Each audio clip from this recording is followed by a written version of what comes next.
All right, what's up, everybody? Welcome. Hello, hello, hello. Can y'all hear me out there? I want to make sure y'all can hear me. Wait, I got to turn this thing way down here. Wait, no, I think that's good. Okay. All right, can y'all hear me? What's up, chat? Can y'all hear me at the moment?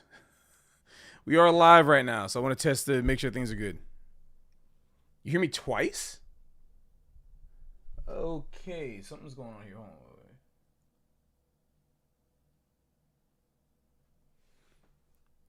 Oh, Shango, I forgot who was messaging me. I'm like, God dang it, dude. You're literally my roommate. Okay, you're literally down the hall. That's hilarious. Okay. Yeah, so I'm just waiting for a couple of people to get in here right now to make sure we're good. No, because I was about to no, Shango, you you messed me up because I was thinking that I had doubled audio right now. So I was like kind of like, yeah, I feel weird with that. But yeah, today's a special day, everybody. Very, very, very, very special day. Um Today is gonna be a conversation. And let me go ahead and pull up my my reference here because I don't want to say the wrong things about our man here. Beautiful. Yeah. Okay. Okay. Yeah, we got Alex in here. We got who else we got in here? RK, what's up? Cosmic, Pix, Andy. Yeah, shout out to the mods as well here for keeping it. But I think I think we're good. I think we got enough people to start, so we'll just start. But yeah, welcome everybody. This is the first ever video podcast talk with the guests. I mean, those of y'all who have been with me on this stream for a minute, remember that I've been trying to actually do this from the beginning, and I promised that we were gonna have some guests.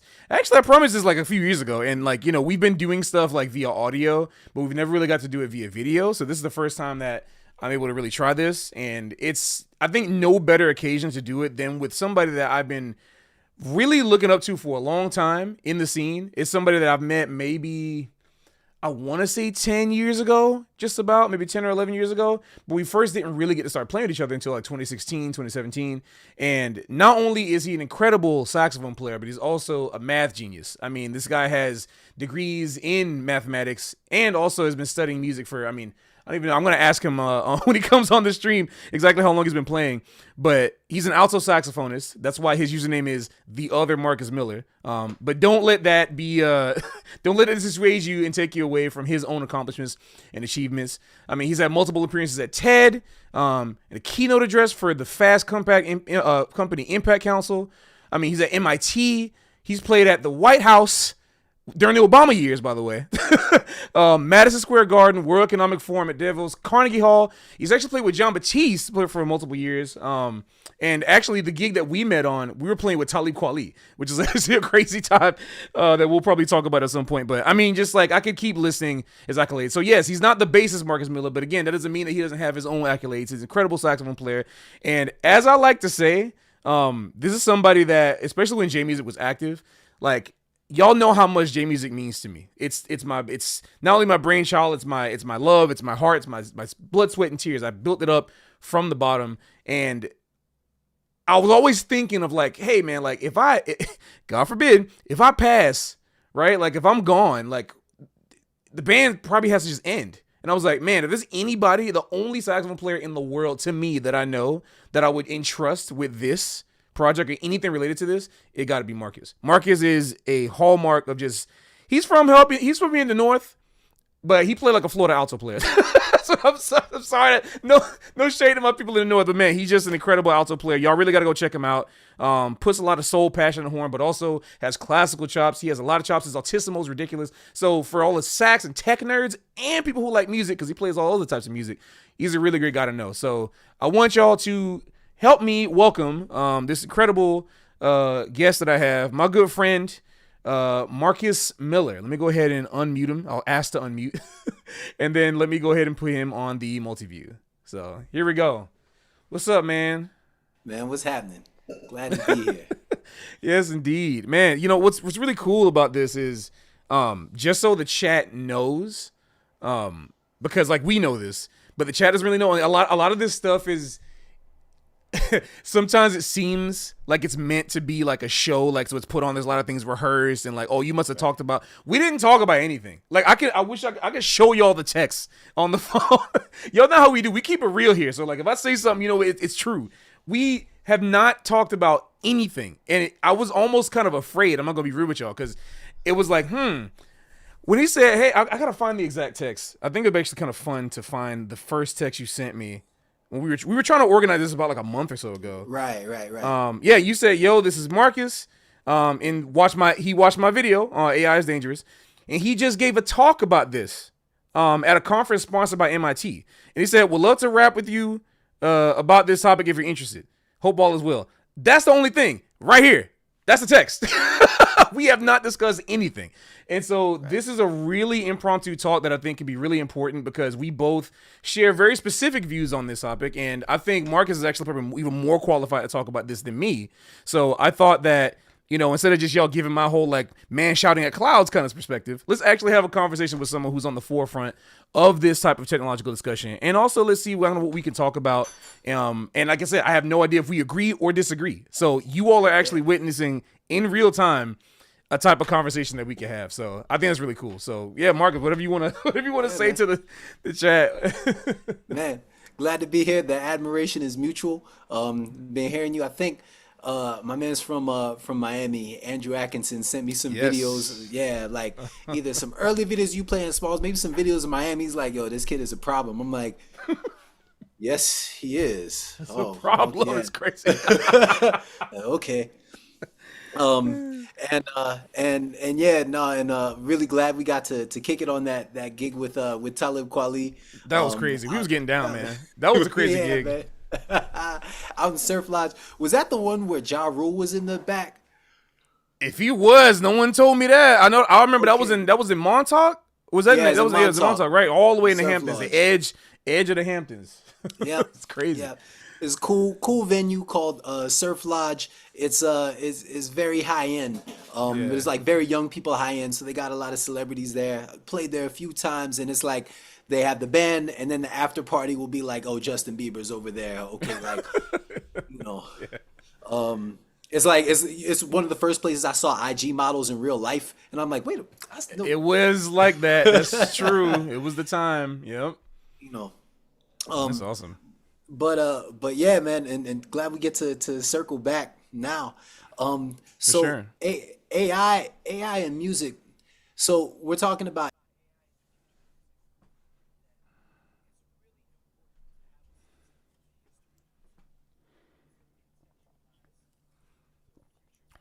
Mm-hmm.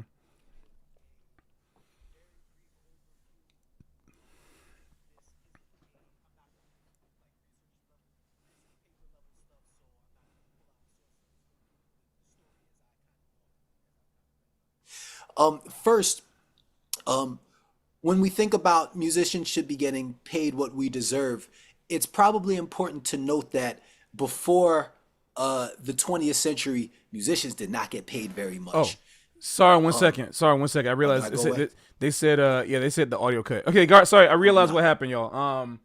Sorry, one second. I need to add. Of course. Let me go ahead and add the audio. Test. I have to add the audio to the other the other views, which I didn't. So sorry, one second. This is the first time we're doing this. So but this should be down in just a second. Let's see. Output capture, existing, desktop. Okay, let's make sure all of them have this. 1 second. Luckily it only happened for like 15 seconds. So you can just start from there. But and I forgot I should be recording from my end actually to have this. So there we go. All right. There we go. But I can just download the rest from YouTube. It's fine. Okay. Yes only.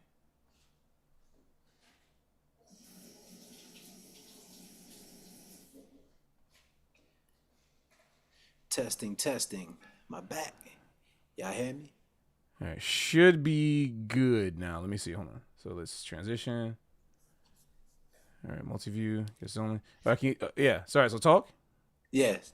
Can y'all hear him now? If I go to this view, back. everybody. Chat where I'm at. There's like a little Yeah, delay. There's like a delay in the chat, so you'll see it soon. right. But let's see. Oh, they said yes. Okay. All right, bet. We're back. All right. So yeah, just Amazing. yeah. Sorry about that, man. Yeah. Amazing. So, if you're thinking about one of the things that we're saying is, musicians need to get paid what we deserve. And I'd like to point out that before the 20th century, musicians didn't get paid a lot at all, like anywhere in the world. Even if you look at some of the top composers, say in European classical music, some of them made a lot of money. But a lot of them made a lot of money from, various musical things, from publishing to commissions and performance, and then they invested that. So it might have been true that, and there's some historical argument that a lot of their wealth was in kind of the estate that they bought, or in some of the businesses or other investments. Some of them were also dealing with a patronage system where some of these musicians were made wealthy because they were cool with like the Esterhazys and like, various royal families. And so we only get to a point where it's possible for a middle class musician not of high birth and not connected to, royal patronage to be able to establish themselves, at least, establish themselves in the 20th century. And so there's this arc. And one of the big reasons, and probably don't think about this, is copyright law. The fact that you can get paid out by a royalty every time your song is played somewhere, or every time your composition is reduced. The original copyright law, the original mechanical royalty, was literally for player piano reproductions of music. And so you wrote a composition, it went on player piano. If that player piano roll was sold somewhere, you would get paid a royalty off of that. And that extended into radio reproduction and other kinds of reproduction. But you get this royalty system that comes out of American copyright law in the early 1900s. You also get, the biggest economic expansion, at least that we have on record in human history, in the post-World War II period. And so everything is kind of going up. And we get this situation where, because of the way the record business is built off of copyright law, because of the way the invention of teenagers, and teenagers now have disposable income, and that's a whole thing. So you kids can go to concerts by themselves with their parents' money, and there's that becomes a whole demographic, because of the large scale economic expansion and because of the advancement of recording technology and distribution. We get to our generation begins to think that there's an expectation that if you are a great musician, you should be paid in full. You have the opportunity to become very wealthy, very successful, up to all the stories about the music business and people being taken advantage of. But you should at least be able to have a kind of middle class life based off of the music that you create, and that was all a function of law and technology. And there's a really cool space that happens in the late 60s through the 70s, which where like law and technology converged perfectly and made it so some of the greatest music humanity's ever produced and the highest level of musicianship kind of appears at that time across genres across the world. And it's for the following reasons. We're talking about a point where an American soft power was extremely high. We're in the middle of the Cold War, so it's like either you're on the American side or the Russian side. Broadly, I know we could get into the details of this, and there's more to be said, but we'll stick with that for now. And so what happens is that there was a law passed about AM and FM radio stations. Until the mid 60s, AM radio was dominant. FM didn't really have much on it. And now if you turn on your radio, if anybody still listens to the radio, you're dealing with AM being like really scratchy and kind of noisy, and it's like news and talk and maybe sports, where FM is where all of the music stations are, and it's a lot clearer. Until the mid 60s, AM was a dominant radio station. AM being the dominant radio station, but FM was starting to be invented and adopted. The technology was developed and it was starting to be adopted by different radio stations, but these airwaves were empty. And so like, radio stations and owners were saying, well, how do we make money off of this? Well, let's just copy the AM programming. Congress passed a law and said, you can't do that. This is a waste of this new resource. If we're going to have this new resource, you shouldn't be able to just double what's on the other resource. and just go from there. You have to do something different with it. And so what did radio stations do? Well, we got all this new stuff. Music is already very popular on radio, and there's a clear a system of disc jockeys and how to get music onto radio. So why don't we just give this to radio disc jockeys who like music, college radio, small stations, things that are kind of backwater. And what you got was this moment where music nerds were in control of the radio stations.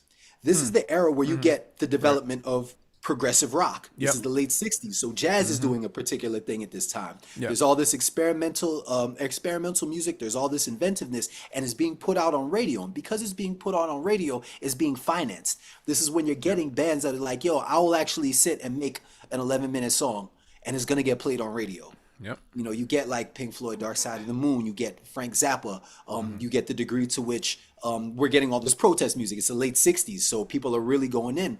And because you're getting exposed to this, and in terms of the music history, we've already had like an extraordinary rich development of American music up to this time, and that rich development has been taken on by different musicians all over the world.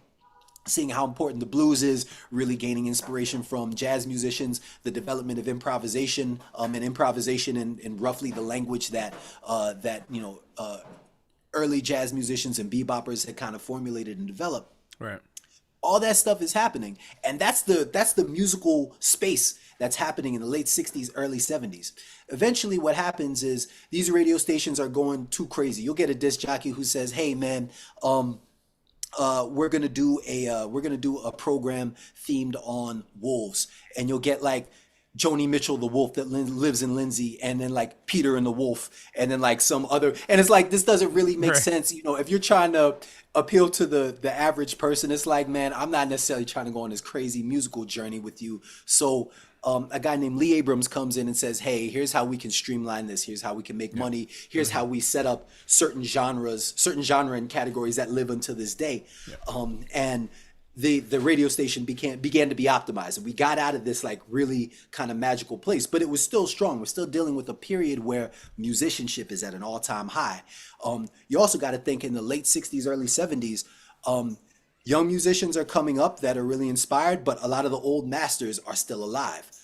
They're coming to their deaths. So there's a strength in the lineage. And this also is true for music around the world, certain musical traditions where it's like, this is not for entertainment. Like, you're not even allowed to go outside until you study with the master for 10 years, 8 hours a day to memorize all the, you're dealing with that kind of thing. That level of rigor is still there.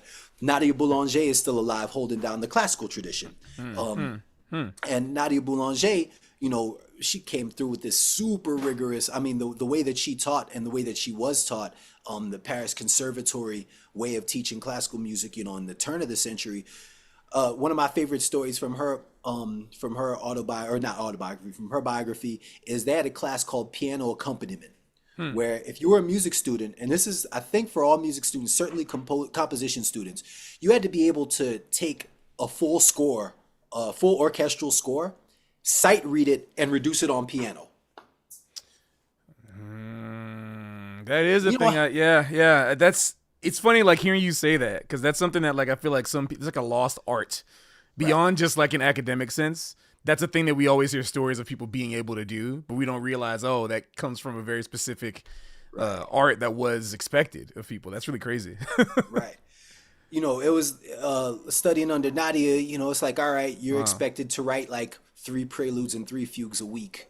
You're expected to be able to take a Bach chorale and play 3 of the parts and sing the remaining part. But alto like that level, you're supposed to expect to be able to sight read in 4 clefs at the piano. Like, there's a certain level of rigor that we don't have no more. That went away.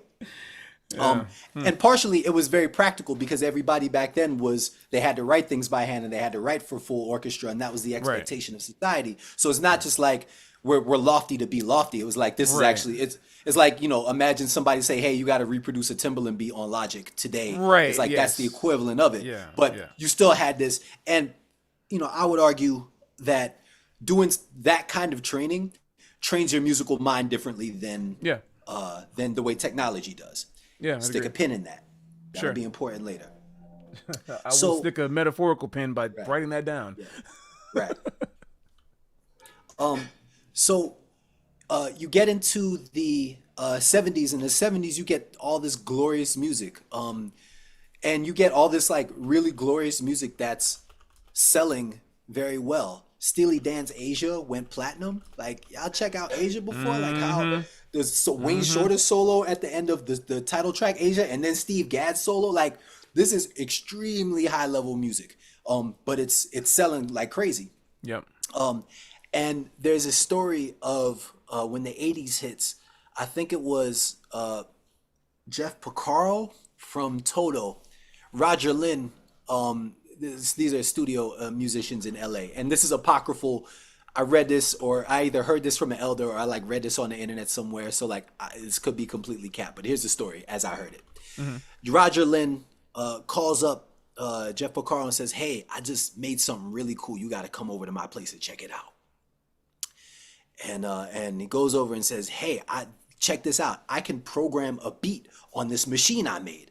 And it has all these drum samples, and it's the Linn drum, which if you listen to Prince, that's like Prince's main drum machine from, the early period Prince."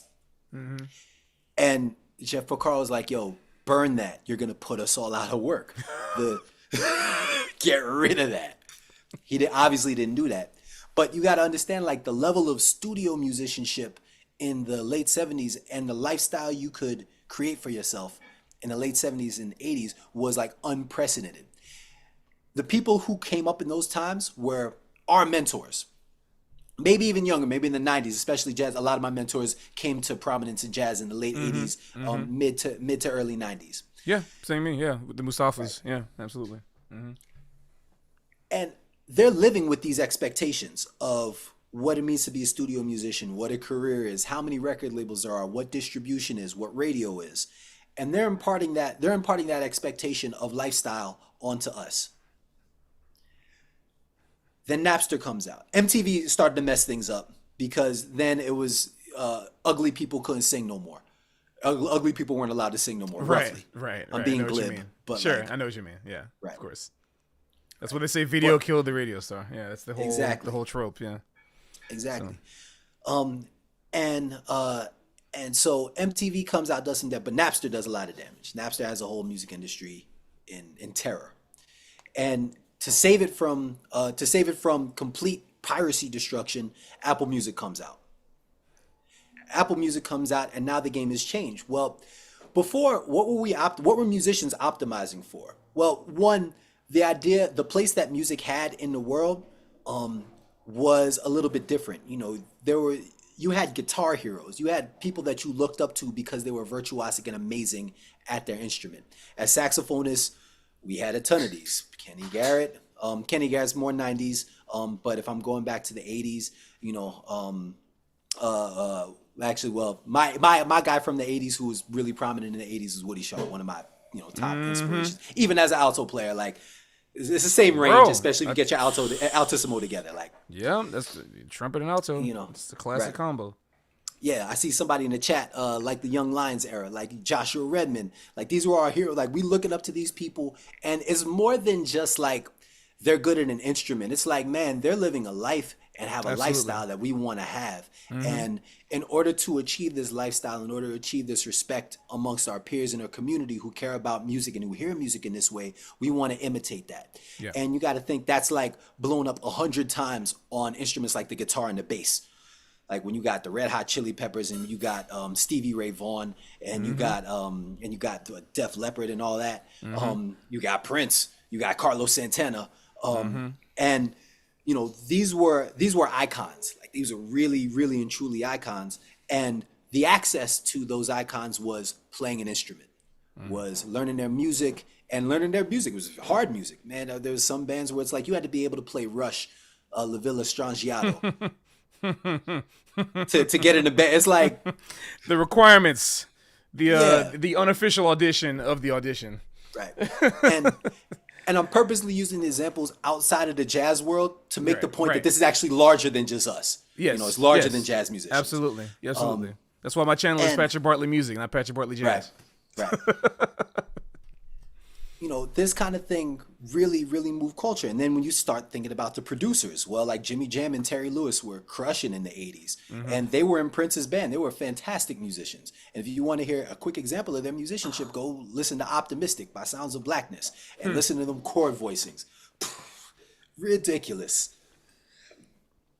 You know, it's amazing, amazing stuff. Helmut Lang, who did a bunch of stuff with Def Leppard and created that sound. I think he also did some of the other big metal bands in the 90s, or sorry, in the 80s and early 90s. So you get this progression, and so where does this put us now? Well, this is the history. We're looking at ways that law. The other thing that happened is we went from the vinyl to the cassette to the CD. There are all kinds of issues with mastering and loudness and sound quality, as well as the amount of music you're expected to produce once for those different media. And that was really important. It's a reason why all of our favorite classic Charlie Parker studio recordings are like 2.5 minutes, because there wasn't enough space on the medium that they had to be able to do something extended. But when you hear the live versions, was it all those recordings at, I think, the Royal Roost, when you hear all that stuff, it's like, oh nah, he's blowing for like 8-10 minutes and he's just going in. And that's really that was the essence of it. The medium, the media that we're hearing it definitely influences what the culture is. But these decisions about the media and the technology, as well as the laws, these are not made by musicians who are invested in the culture. These are made by lawyers. And these are made by technologists, and oftentimes they're made accidentally by technologists. Auto-tune, which transformed the way we expect to hear vocals, and transform music in a very particular way. That was originally, it was something about being able to earthquake detection.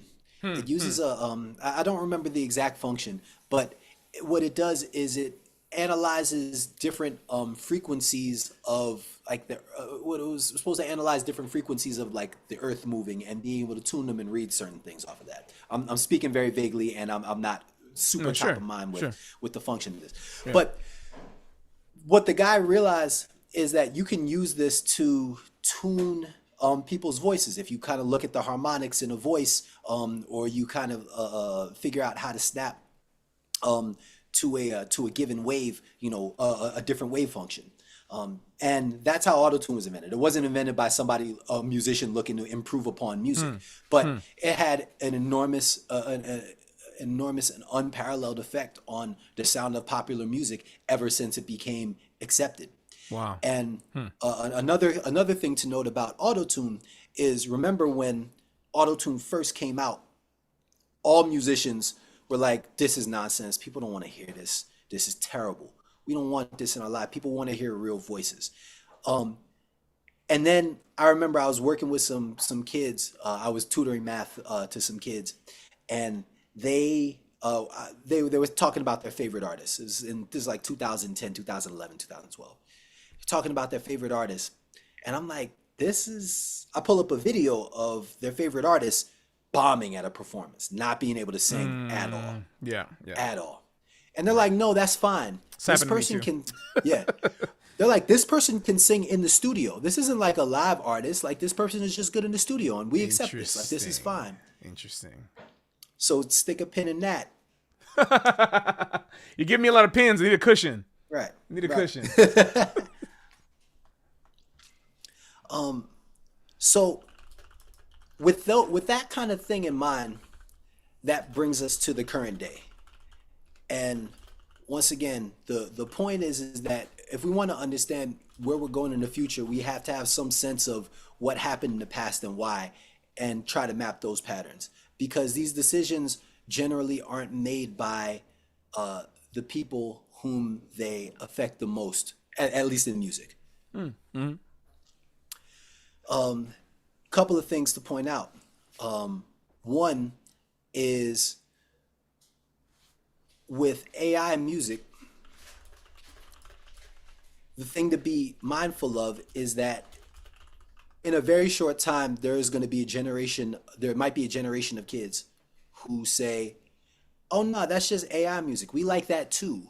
And that has an equal place in our hearts to to music that like a real person actually played.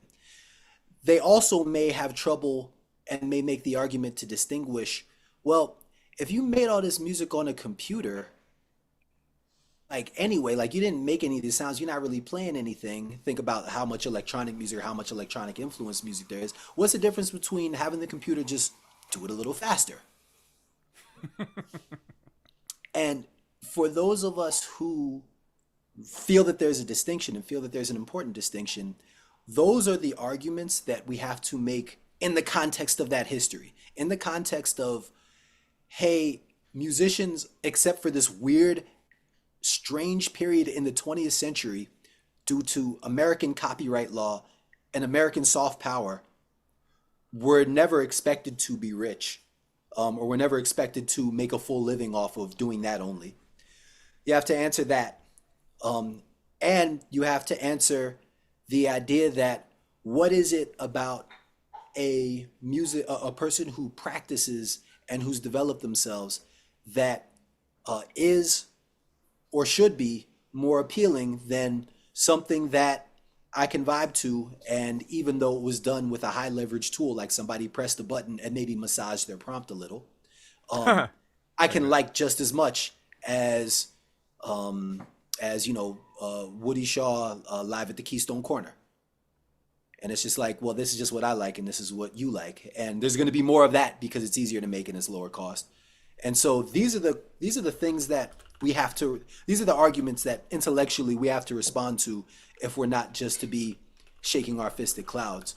Right. And particular in jazz, part of the issue is that, like, for the most part, except for a few, the bread on the scene, and the opportunity and the cultural reach is already low.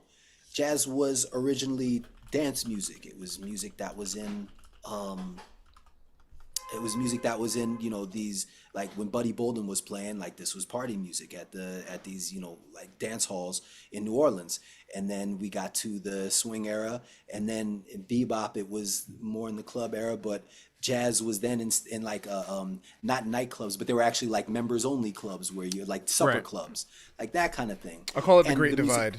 Right. There's a class actually I gave on this 5 years ago that I plan to rebring about the period in time in history during 1945 when the music started to split into its respective art versus popular forms. But we can, that's a pin. You got to get your own cushion for that one. So Yeah. totally understand though. Absolutely. But the function of music as the music as serving a function, which is allowing for a party to happen or serving as entertainment for an evening, those functions have been supplanted by cheaper options a long time ago.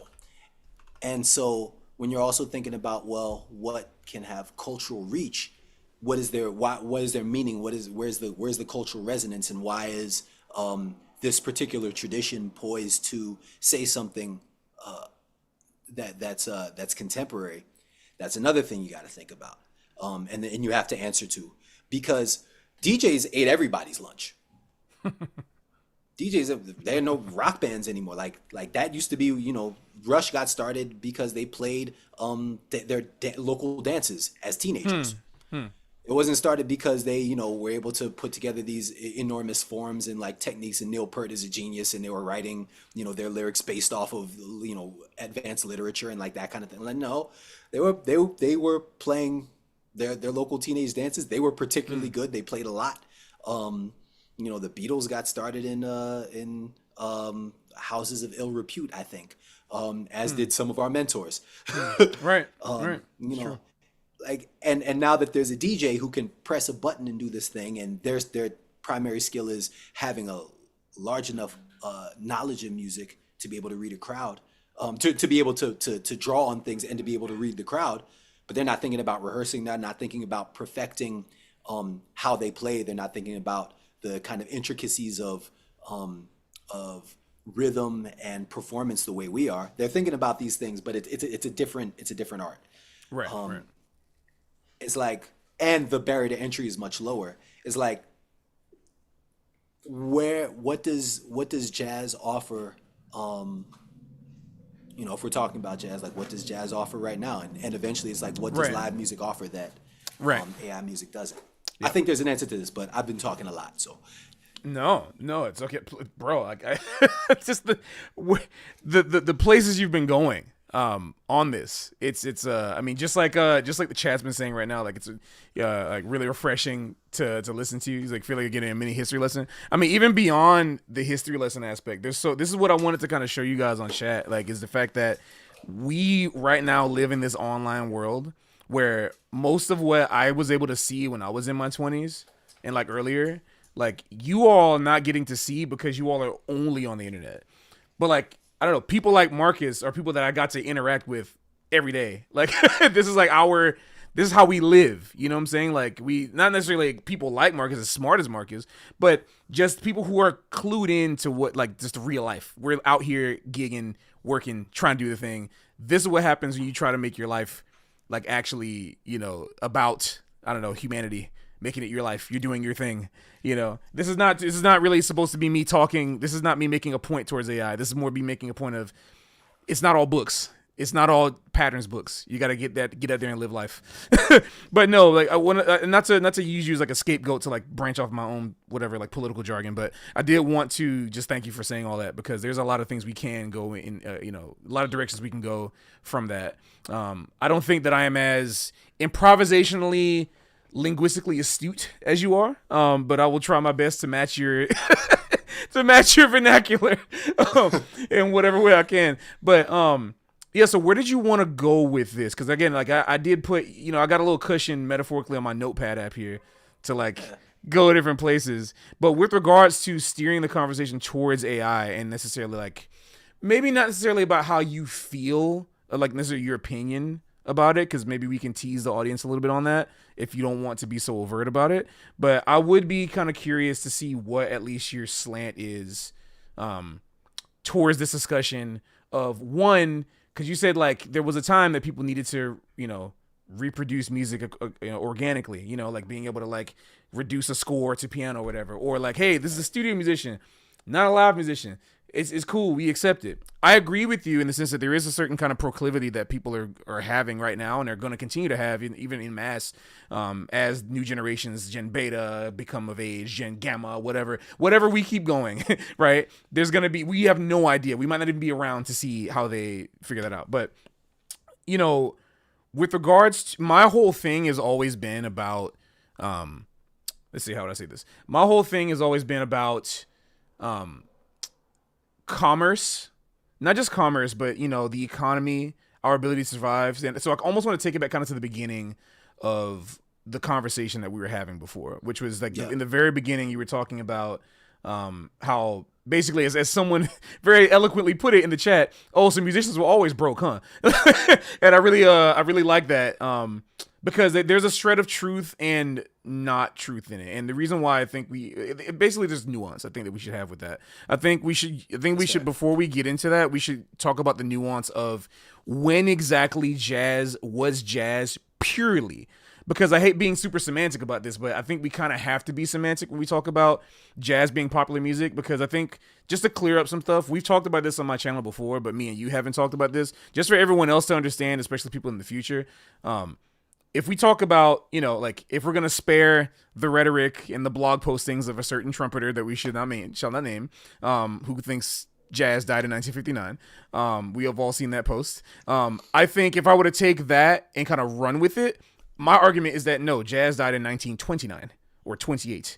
And this is if we're going to be semantic about it, because during that time in the late 1920s, there was a new form of music that you brought up, swing. Swing was actually seen as a completely different genre to jazz. It was completely different. I mean, you had Sidney Bechet in like the early 1930s. He was like a tailor, a shoe shop. He was like shining shoes. I forgot who else he was like a partner with. But during the Great Depression, he had no gigs. He played to like 10 people in a club, just like we doing today at like New Blue or whatever.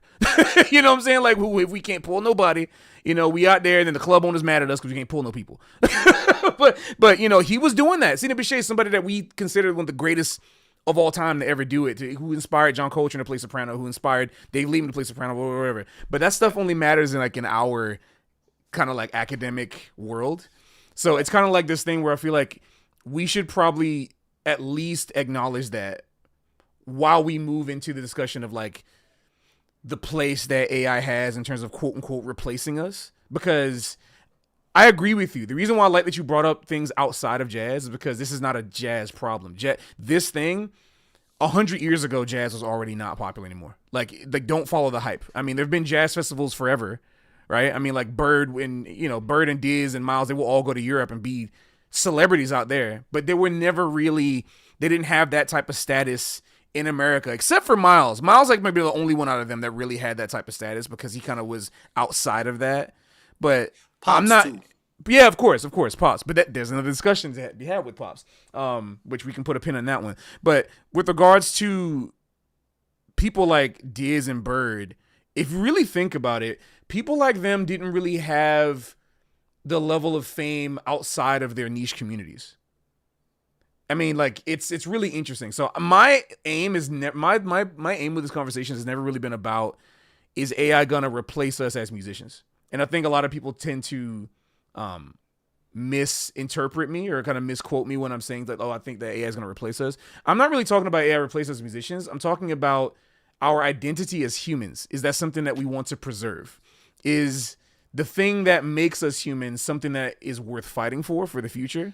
If we're gonna get really nihilistic about it, which is what I'm extremely happy to talk to you about, if we're talking from the perspective that, in how many millions or billions of years, the sun will explode and then everything that we've ever worked for will be gone forever. I was just watching an interesting talk on the matter of existence and about identity and purpose on Diary of a CEO's channel that had a couple of people. I think it was like Dr. K, Alex, forgot his last name, but like the famous atheist. But I was really like, it's almost like not really in prep for this talk, but it was a really interesting thing to come across when I was thinking like, what is the nature of existence? Like, what is the nature of our purpose?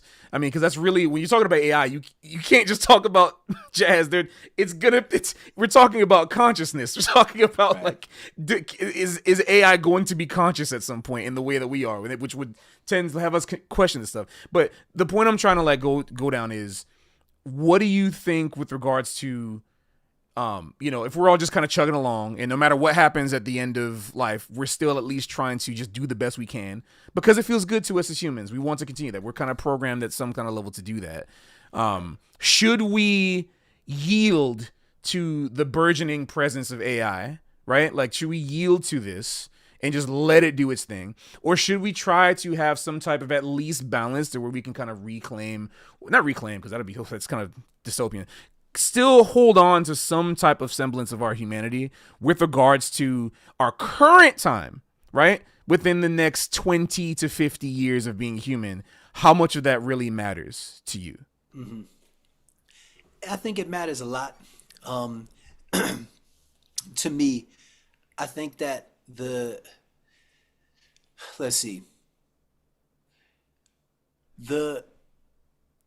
without being overtly spiritual or religious or getting too deep into that Sure. thing. Sure. What I will say is, if you don't have some interaction with that dimension of life, life gets dark. And I'm not being prescriptive about about what shape that should take. That's a whole nother conversation. But from experience, life gets very dark without any kind of dealing with that side of life. Sure. One of my favorite books in the world, and I could talk endlessly about this book, is by Fyodor Dostoevsky, The Brothers Karamazov. Yep. You check that out? I mean, I've read a little bit of it, but of course, there's like that's one of the two main famous books by Dostoevsky. Yeah. I mean, we know about Crime and Punishment, but like that's the other one I've only kind of touched a little bit of the surface of. Okay. So. I feel like, man, I had the opportunity to be around some really, really influential people. And the first thing I'll say to them is like, yo, all these problems you having, if you read The Brothers Karamazov, like it would lay out the problem in a very simple allegory. You gotta get on it. Yeah. Yeah. It's a long book. It's Russian literature. It's a lot of names. There's that's a also barrier his to entry. style. That is definitely his style too. Yeah. There's a big barrier to entry, but to me, that book like lays out the real problems and the real timeless versions of those problems very elegantly. And one of the statements that when they're laying out what the problem is, It comes from one of the characters named Ivan Karamazov. Ivan is a genius in the book, and he wrote an article about was it ecclesiastical courts. In Russia at the time, there was this discussion of whether the church should have its own legal system and court system, and how that should play with the legal system and court system of the state. And so he wrote this thing, and it created a big stir. It created a big buzz, and so he's now being grilled in the book. He's being grilled by some monks about what it is. And the problem is that it's unclear. The way that it's written, it doesn't seem like it's written by a man of faith, but it makes these really strong arguments in favor of the ecclesiastical court. So people don't know if it's a joke, if he's just writing an article, writing a satirical argument, or if it's serious because the arguments are so strong. And one of the statements that he makes when laying out the problem, this is one of the clear things that goes back to my statement: as life gets dark if you don't have any dealing with this. If there is no God, then all is what? If there is no God, then all is legal. Then all is permissible under the law. That's the formulation. Right. If there's no God, then all is permissible under the law. Yeah, that is a famous. Yeah. Right. Yep. And that influenced Nietzsche, who came out and made the bold statement that God is dead. Right. Directly. And if you check out Nietzschean philosophy, like that's it's a pretty harsh thing, and it's very rich coming from him, given who he was. But you kind of get to that place, like if God is dead, all is permissible under the law, and that is, okay. Well, what does that mean? What's wrong with that? It gets to some really scary stuff that we see in contemporary times. What you get is, if all is permissible under the law, then what is, we assume that there's no spiritual aspect to life, there's no spiritual dimension to life that undergirds anything. All right, then, like, what is morality then? Like, what should I not be able to do? Why can't I live in this kind of purely hedonistic, self-serving way? The reason you don't want to do that is because if everybody does that, everything falls apart. Because everybody just kind of chasing base desires and like that kind of thing, like, leads to this collapse. And the image of this that I actually displayed when I was giving my talk at the MIT conference was that of Pinhead from Hellraiser. It's like literally that, like when he shows up in the movie, the main character, the protagonist, asks him, like, who are you? Because she's like not even in the like, she finds the box, she plays around with the box, like they pop out. She's like, this is terrifying. I don't know what y'all are. And she's like, who are you? Like, what are you? Why are you here? And he says, oh, we're explorers in the further regions of experience. These are people who just want to have more experience. That's how they characterize themselves. They're dressed in this crazy stuff. The man got pins in his head. People got cuts all over their body. Because no, we just like experiences. And there are no experiences that are not permissible because God is dead. They serve and their lore is a whole thing. The overtly hedonistic pursuit perpetually. That and being in certain places, I've seen people represent themselves with that kind of imagery and that kind of language. It isn't these aren't overt oeuvres to pain, but they are in this kind of like, I am completely free in the kind of darkest ways. And these are and this is kind of the character of some of the spaces I've been in that are very tech heavy. I'm not going to name, and it's not everybody, but it's like some of the people who are creating and pushing this technology out and like really are excited about this kind of merging of consciousness and singularity and blah, blah, blah. Like, this is actually what they're dealing with in a certain way from a little bit of what I've seen. And that's a big reason why I'm like maybe this would be cool, but like not coming from you. Like, you're not the one. Like, Right. There is something to be said there, man. I mean, well, first of all, it's like really, I really like listening to you talk because it sounds like you think how I think, but more organized. Yeah. Like, you're just a lot more organized with how you talk, which is amazing. Because I'm like, yeah, I was like, man, like, he's doing exactly, yeah. He's starting from a point. I know, I see his trajectory, and then he gets here. Somebody in the chat was like, how did this come from? Yeah, and the entire time I'm wanting to tell the chat, yo, just be patient. I know exactly where it's going. Y'all might not right now, but just be patient because when the payoff is gonna come, and it just did, which is interesting. But yeah, like on that last thing that you just said, I think is really important to mention before I want to jump into some of these other topics. The idea of who controls the technology and who is pushing it is like really important, and it does always seem to be that I don't know any other way else to put it, but yeah, it's as long as because we're gonna have to start getting into some really other interesting topics that like will definitely I think they'll become political inherently. Which is like, to everyone who's watching right now, I mean, this is not going to be an easy conversation because not for us, for me and Marcus, we love talking like this. But for y'all, it's going to be challenging, not just intellectually, but it's also going to be challenging, I think, emotionally, because there are certain things that if we're going to really touch the core of this issue, I think we have to touch on some things that are going to require kind of a baseline, kind of neutral temperament to understand it, to me, because there's, we're going to have to talk about, economic systems, socioeconomic systems, because the entire reason for this, what we call now the AI bubble, is because of what capitalism and late stage capitalism has allowed us to reach. And this is not an endorsement of socialism or an endorsement of communism, but we have to be real about criticizing all forms of economic systems. We have to be very real about it, because something like this, I have to wonder, how willing people would be genuinely to push this technology if there was no end goal capitalistic benefit from it that they could have towards furthering some other type of thing personally or for a business. I don't really know if that's something that people really want to do. I think that like there's always been an interest for decades in artificial intelligence, but it's turned into something different.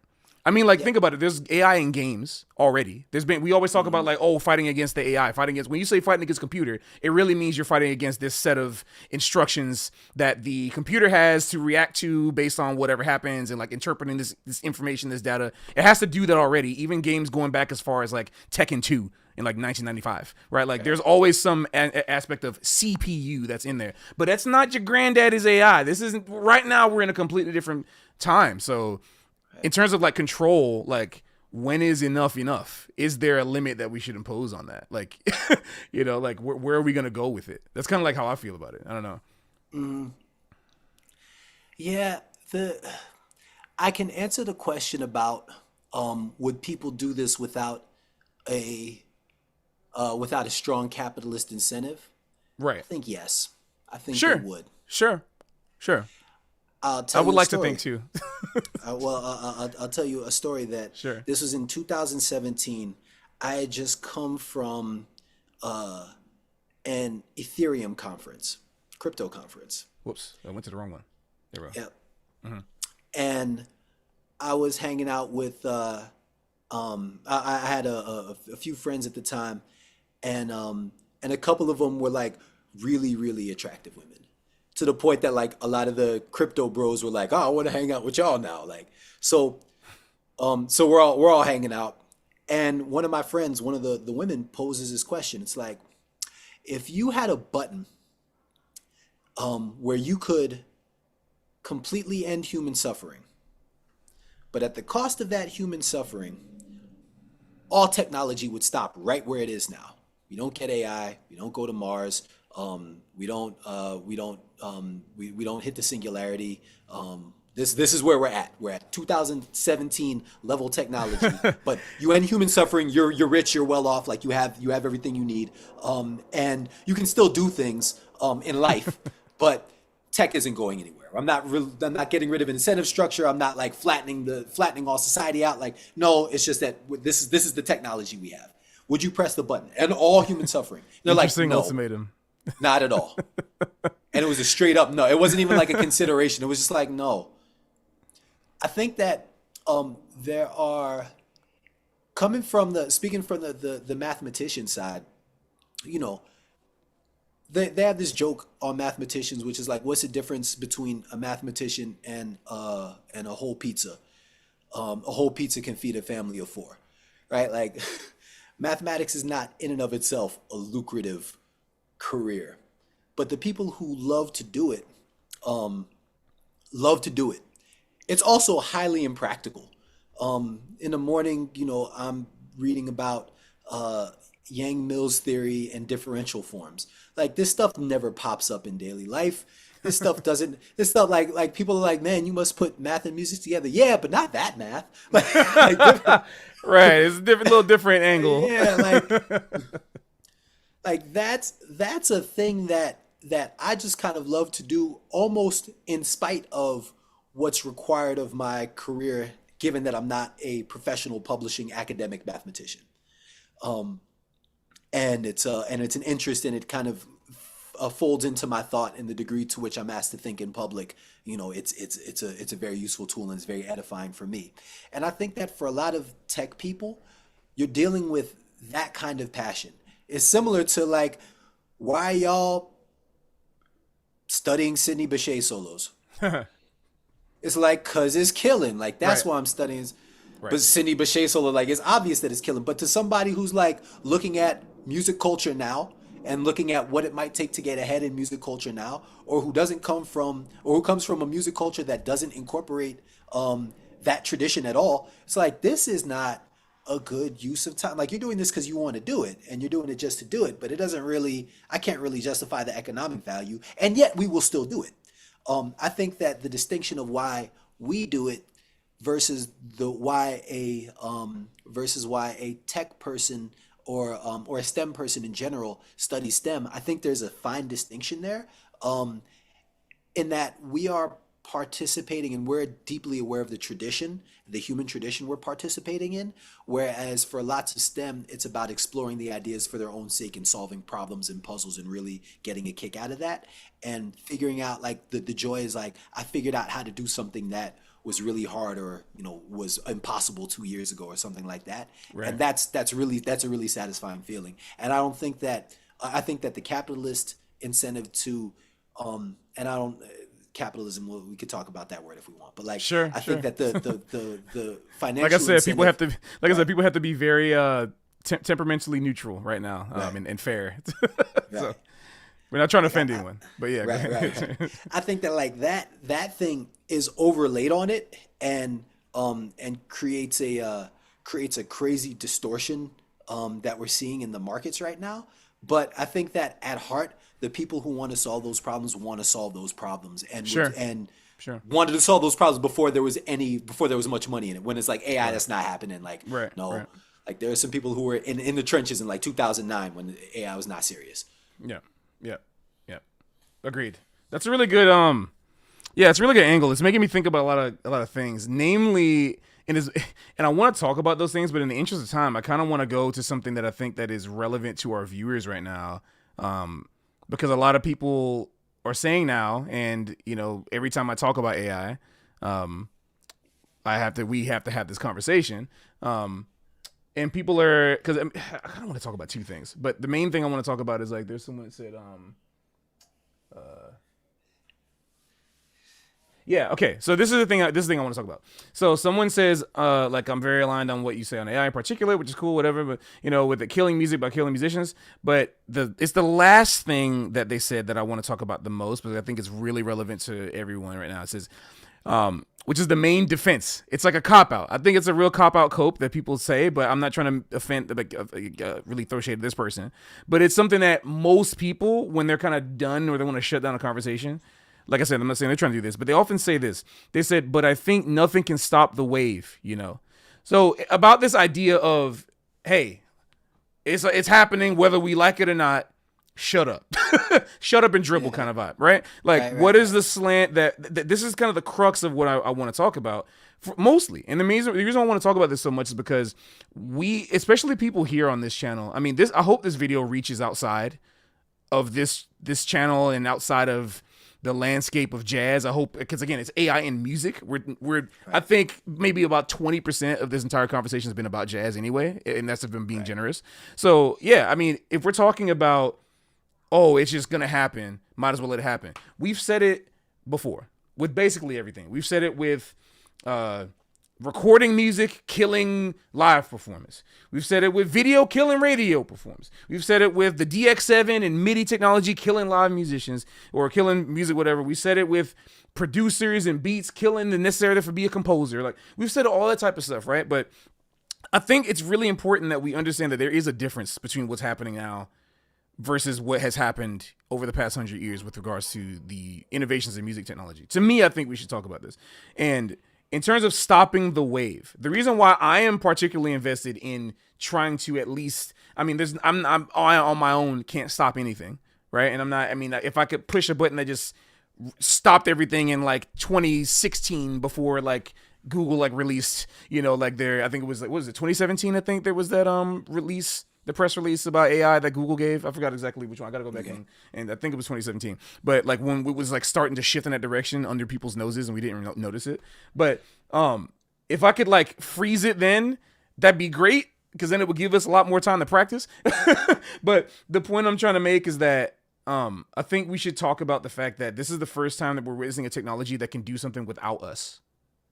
Mm-hmm. And that's the thing that I think is important because we've had to adjust. We've had to adjust in the past. We've had to adjust to all sorts of things, which I agree with. Like being able to like adjust to not, I don't know, being able to adjust to not, being able to compose. Or not needing to, which that's not even a thing. That's the new thing. But not being able to perform on an acoustic instrument. We've had to adjust to that, and I got to play electronic instruments. Sometimes you might not have a drummer, and maybe they have to use a drum machine. Well, now there's drummers themselves using drum machines along with them in live performance. There's still some type of human element that's there with them creating the music. But that's all an option. We have to understand that this is all options. This is stuff that, like, as soon as a big new technology comes in that makes something that was previously expensive more affordable, the more expensive thing just is basic economics. It's basic math. The more expensive thing, the previously cheaper thing now becomes more expensive because there's a new thing that's cheaper. That's just it. It's going to replace, right? And that's the slant that we have to me, that I'm talking about, because I think it's something that all of us in the chat are interested in as people who want to pursue a career in music. Is it, because we're not just talking about doing music, liking music, performing it at home, doing it at functions or whatever, just for your family. We're talking about like, hey, I was 5 years old and my mom put me on piano or something, you know, like, and now I'm like 22. I went to music school, but there's no jobs to get. Should I have done something else? I don't want people to think that music is only worth money, but at the same time, I am very interested in preserving the art of creating music as like a valued skill. So to me, I think there is something to be gained in understanding the nature of this technology, not as just a new medium for music to be made, but really as like I guess, music medium to be made, but also like an avenue for us to explore that removes onus and responsibility from us as humans. So like that's kind of one of the things I want to go down, because it's kind of dark. If you want to talk about like what you said at the beginning, like not engaging with certain things that are human does get down a kind of a dark nihilistic road. I agree with you, because I think one of the reasons I've made this argument on my channel before, I think that one of the reasons why we're having such big issues in our society, especially with young people, is because young people don't feel like they are allowed to create anything. Like they don't have that. They're not even taught or encouraged that they can create anything. They feel like they must destroy what's in front of them. And and that's how I feel. I don't have any scientific evidence for this, but if we look at the nature of social media right now, if we look at how people deal with problems, a lot of people turn to violence. And if it's not violence against someone else, it's violence towards themselves. There's some type of destruction, because that type of destruction offers a catharsis. It offers some type of power. If you can like get rid of something else, right? If you think psychologically, if you can get rid of something else, that is kind of the ultimate power you have over that thing. It allows you to get rid of the problem. That's why people want to get rid of their problems. They don't want to deal with their problems and live with them and like learn how to, you know, live the world with it. They want to get rid of the problems. If people could push a button to get rid of their problems today, they would, as opposed to learning how to work with the things that are going on with them, right? And I think art allows you to do that in a way that almost nothing else does. It's our way of communicating with ourselves and with everybody else, right? Like, here's a thing, here's an issue, I'm mad, I'm sad, I mean, whatever. instead of going out and trying to delete the anger by getting it out on somebody else, I can try to process the anger by expressing it through a medium that is alternative to Yep. violence. And I think, to me, that is the thing that I think we should, at least to me, that's how I feel like we should focus on in terms of arts education, is like learning how to, in this world where things are seemingly constantly against us, one of the things that AI does not offer us is the ability to express that.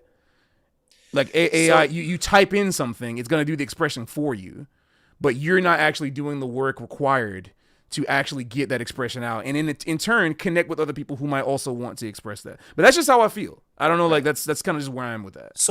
So what's your take on AI therapy?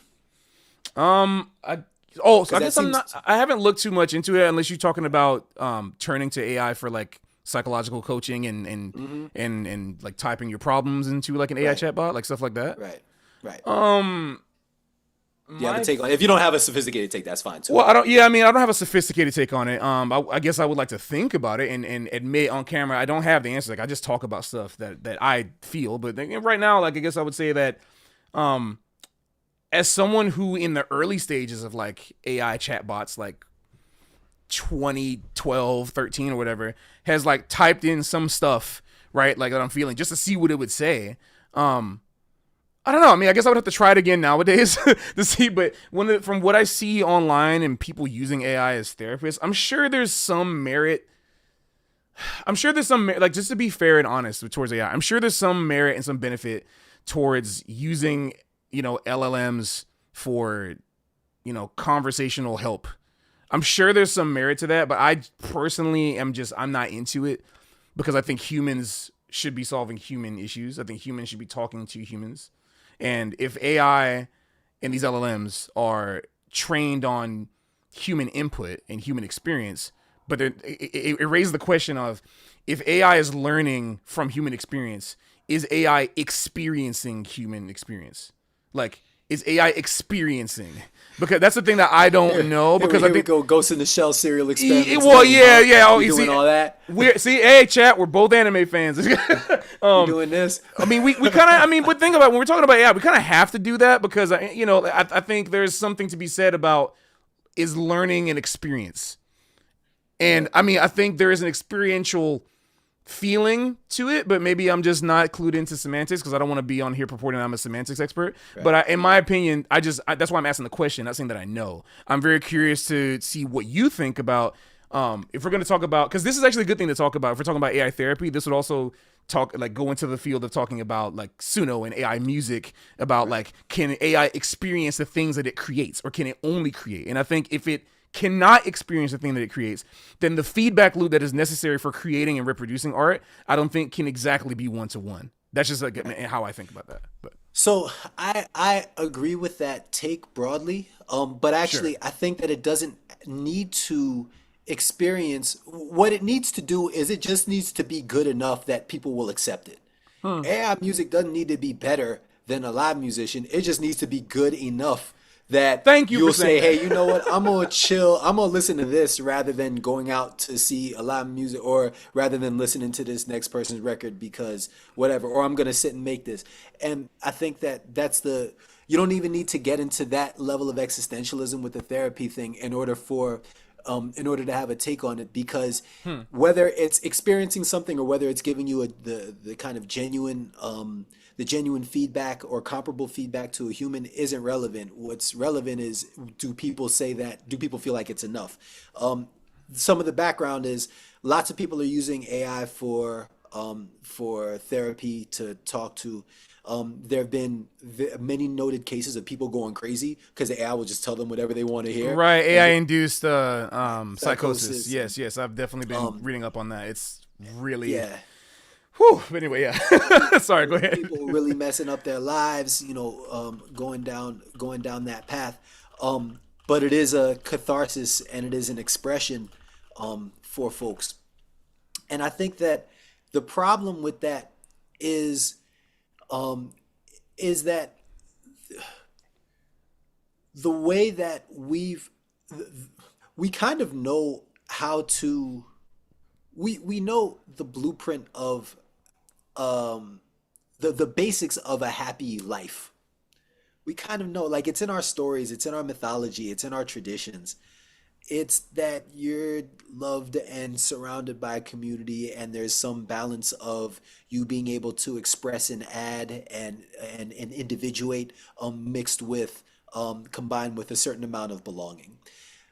What the thing about AI, even if it is a good way for somebody to deal with their problems, if all of a sudden they are isolated, they're completely isolated from everybody else because they can just go to a screen and do things. In the completely limited case that's probably a little bit absurd. Like the problem is that we have more human isolation. We don't know what that does because Right, humans have not right, been isolated in such right. ways, and lots of things that we're not really counting on will break, like the demographic crisis, like kids can't read now because they've been given iPads, and so like reading isn't, long attention spans. Like when whoever was designing some of this stuff, they weren't anticipating that the crisis would get to this point. The person who designed Tinder didn't have an impression that, hey, from this app we're actually going to mess up the dating market in a demonstrable way where the curve starts at when Tinder became popular. Like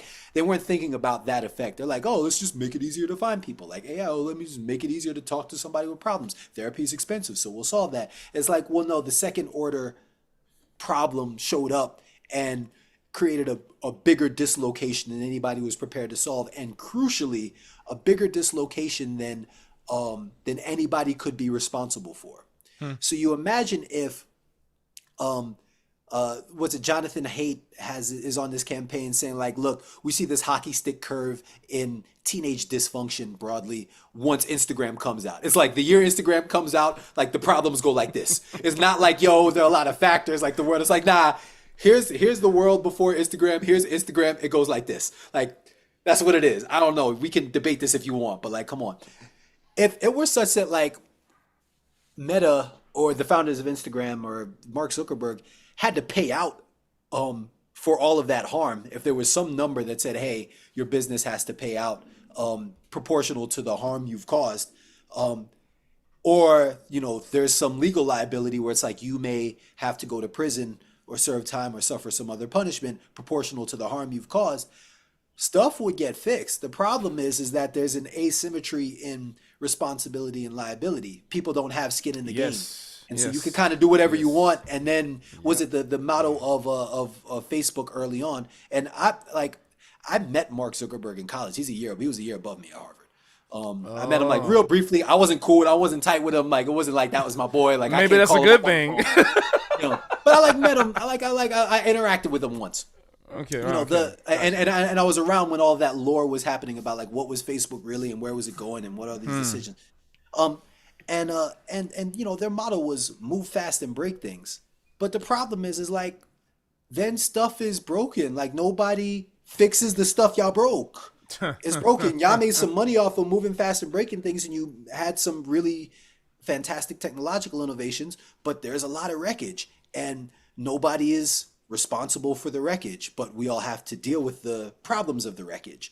Um, and Yes, and there's fault this like versus responsibility. right, Yeah, we and there's focus this on like fault but not responsibility. right, and it's just like now humanity has to reconfigure itself. Yep, Like because y'all did this because y'all moved fast and broke a lot of stuff and you didn't yep, know what you were breaking. And which is why it's like being oriented to long-standing human traditions. I think besides reading Brothers Karamazov specifically, but being oriented to long-standing human traditions is, I think, an antidote to some of the madness of the digital world. Um, because for a long time we've had a cluster of ideals that express themselves slightly differently in different cultures, but like we're kind of about similar things as humans, and a lot of our stories and experiences and the way that we do things reflect that rather organically. Um, the tools that we had weren't high leverage enough for us to dislocate society that yep, fast. yep. It's like a war, like a major war that might have eliminated a culture, created a bunch of refugees.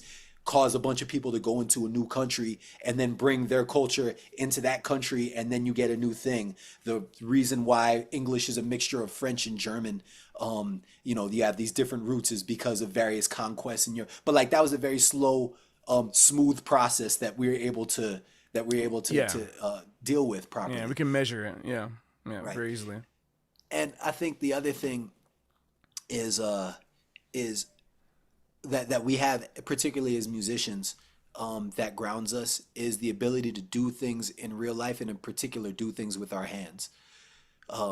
And when you do something with your hands where there's a very clear result, there's a clear result or failure, and you can't like just command Z it away. There's a different level of precision, there's a different level of slowness, there's a different level of cognitive engagement that happens, that I think forms character. And this is like, we're seeing these studies about like, hey, when we ban cell phones from schools and like make kids write cursive again, a bunch of the learning problems we saw like go away. We're seeing like these studies in music. It's like, yeah, Wow. kids, even iPad kids who like learn to play an instrument, their brain operates a little bit better. And it's like, yeah, that's not why we designed a piano. That's not why Adolf Right. Sax designed a Right. saxophone. We Right. didn't do that for that. Right. But like, Hmm. because these are so long and they simmered, they took a while to develop, we can kind of lean on them. And if you want a Mm. Hmm. clean formulation of this idea, it Hmm. comes from another one of my favorite thinkers, Nassim Nicholas Taleb. And he has this book called Skin in the Game. Can you write that Um, can you write that name down either in the chat or in my yeah. or in my either like Zoom I'm gonna chat or write the it. Yeah, because I'm a subscribers only mode. I don't subscribe to you yet. Okay, Sorry. all good. All good, yeah. I don't fault you for it. It might be Nicholas Nassim Taleb, but the book is called Skin in the Game. All good. And I think it's in Skin in the Game. There's another one called Anti-Fragile, which is really great. I read Fooled by Randomness, Anti-Fragile, Skin in the Game, and then read through some of his mathematical treaties. But there's this thing that he calls the Lindy effect. And the Lindy effect is this thing where um, the idea, hold on, let me get my Sure. charger. My computer's It's all good. on his last leg, so let me grab Yep. this right fast. While you're doing, The, it's okay. Yeah, while you're doing that, I'll just give a quick little announcement to the chat real quick as a little halftime. So as a little halftime aside, everybody, thanks so much for watching. Just a reminder that this video podcast will be available right here. It'll be right. I'm keeping this one available for free for everyone on YouTube, so you all will be able to view this later in real time. It's awesome. But if you want to see other podcasts, like future things like this, or the podcasts I've done, like the Real Talk podcast, or the clips of the week that we do every Monday at 7 o'clock, those are also available for patrons. So if you want to consider being a patron for as little as $2.99 a month for the first tier, you'll be able to get all these VODs and other recordings, including sheet music that I'm going to be putting online for the top tier as well. So I just want to kind of give a little shill for you guys, so just you don't forget. It helps me to keep the lights on in this place. So I appreciate y'all very much for doing that. But just want to say that, please, if you got your charger in, please continue. yeah, yeah. Thank you, everybody. So there's this idea called the Lindy effect. And the Lindy effect is this idea that the and for some I can't derive the mathematical proof, but the idea is that the big idea is that a thing that has lasted for a very long time is likely to continue to last. And the number he puts on it is that the expected value of something's lifespan is half of its the expected value of something's future lifespan is about half of its current lifespan. So if there's a book that's been around for 2,000 years, the expected value is that that book will be around for another 1,000 years That's versus a book really that's been around interesting. for 2 years will probably be around for about like 1 year. It may go longer. Like obviously certain like things continue and things initially have a lifespan, a past lifespan of 0 when they're first created. But it's like we've pretty much canonized Duke Ellington, Charlie Parker, John Coltrane, Miles Davis. Like that's not going anywhere. Right. It could, but by expectation, like that's pretty solid. However, a cat who might have come out in the past, you know, 5 years, like we don't know. We don't know if they'll be canonized. Right. And lots of things affect this, and it's kind of like a weird argument to make because it's like, but what about these certain kind of aspects of culture that are very particular to a scene or a style or like an artistic or an architectural thing? And it's just like you look at a lot of things and they obey this Lindy effect, which is they've been around a long time. They'll probably continue to be around a long time. And to me, that's also why I kind of have a lot of faith in certain long-standing traditions and why the human musical tradition, I think, has some protections around it. And the not nihilistic side of me says the following. At a certain point, um, people people are going to bottom out with the brain rot. And we'll see how long these AI companies last because right now there's like all this circular financing and nothing is profitable. They're making $1 trillion investments with like $13 billion of revenue. Right, Like it's right. like, what are you talking about? Like this is fake at a certain point. We'll see how that plays itself out economically. If there's a government bailout or if it all of a sudden begins to make returns near, or if there's a condensation in the market, and so the thing kind of grows at a much slower pace than we've seen in the past couple years. Like I don't know exactly what's going to happen there, but at a certain point, people are going to really highly value life experiences because those will be elite experiences. Everything else will be Yep. so cheap. Think Yep. about classical Yep. music. Classical music hasn't had a mainstream sway in musical culture outside of being attached to video games or movies in a very long time. Yep. Um, Yep. However, tickets to the Met are still very high. Carnegie Hall ain't going nowhere. The orchestra at David Geffen Hall, like that's going to be there. The works of these composers from the 18th, 17th, 18th, and 19th century, like we still play those. We're going to be playing Bach as long as a musical tradition exists that comes from Europe at all. We're going to be dealing with Bach. That's not going nowhere. Yeah. Like, I mean, like, um, to your point, I mean, funny enough, one of the things that I actually noticed recently with in terms of with video games in particular, I don't know if you noticed, but like have you seen any of the like any of the new Switch 2 games, like the new Mario Kart World or like man, basically every Switch 2 game repeating IPs. is like yeah, basically like most if not all of the really major like kind of if you're talking about Zelda or Mario Kart, like Pokemon, stuff like that. Even so, the new Pokemon game, for example, Legends of EA or Mario Kart World, they're all using live instruments like big band Mm, and orchestras. And the way I see it is, and this is what I was saying to my friends in the car the other day. It feels like it's almost a flex, right? Like it feels like it's a flex to have live stuff, and that like in a way, yeah, like there is a certain level of optimism I have with regards to that.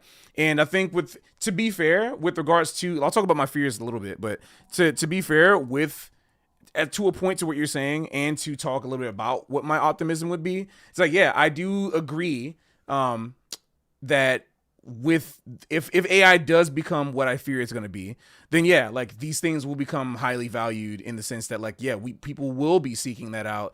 But my thing is that like I think there's a caveat to that statement.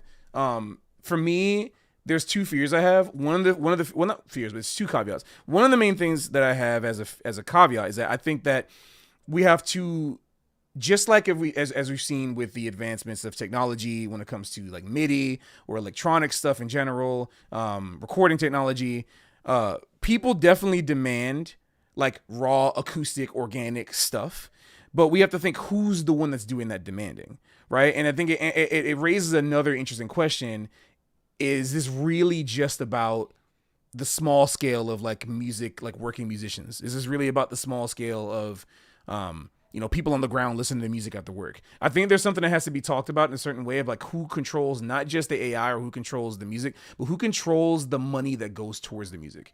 Because that's kind of like where I'm concerned and where I think there's an interesting caveat here. And I don't mean like things are getting towards a positive direction, and I don't mean to make them not as positive. But I'm very. This is something that like when I'm thinking about this, I'm just like, yeah, like I can be open to this. I really love this, and my brain can't help but keep going. But what about? But what about? So I have to say the but what abouts. I have to be, and the but what about in this case. Sorry to be the annoying cat out here for everybody, but yeah, I think that one I want to give something like as an experience of mine that is also probably maybe experience of yours, something that I want to talk about that I think is like really relevant to everyone, and even some people in the chat right now. We got like the great Jeffrey Miller is like in the chat saying what's up, like great trombone player, Yeah, Jeff. unbelievable. And you talk about somebody who's like actually like, out there. I mean, he played with the freaking Jonas Brothers, like he's been like out of everywhere, like doing everything, which is amazing. But I think what's important to note is something that's very real that I think most people in my chat will never get to see,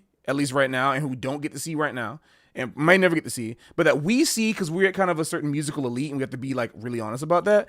We see music and play music for people that otherwise are not like us. And to me, it's always like, and what I mean by that is the type of people that have the money to pay us the ticket prices we quote unquote think we deserve are not people like us. And I'm not just talking about this because there's some bougie rich people like this, but I'm just saying there's like people that we have to kind of be kind of hush hush. It's like the elephant in the room that we dare not mention is the people that we have to kind of bow down and be grateful to, who support.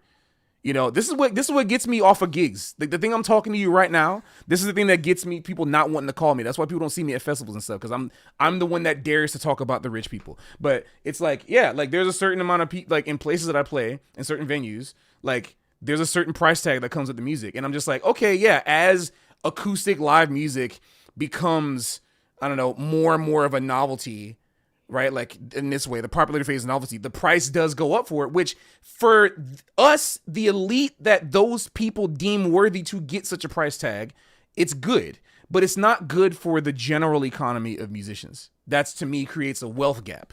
Not just a wealth gap, it exasperates the wealth gap. It kind of like brings it to the forefront and actually makes it worse, in my opinion. That's just my thought about it. And as someone who has received benefits in the past before the pandemic from this type of people who have the money, right, that can give me the check, the $1,000, $2,000, $3,000 to be the really nice monies to play swing music from 1925, right? Like that's not what most people can get paid for. And it's like, if I don't want to like I'm a people person.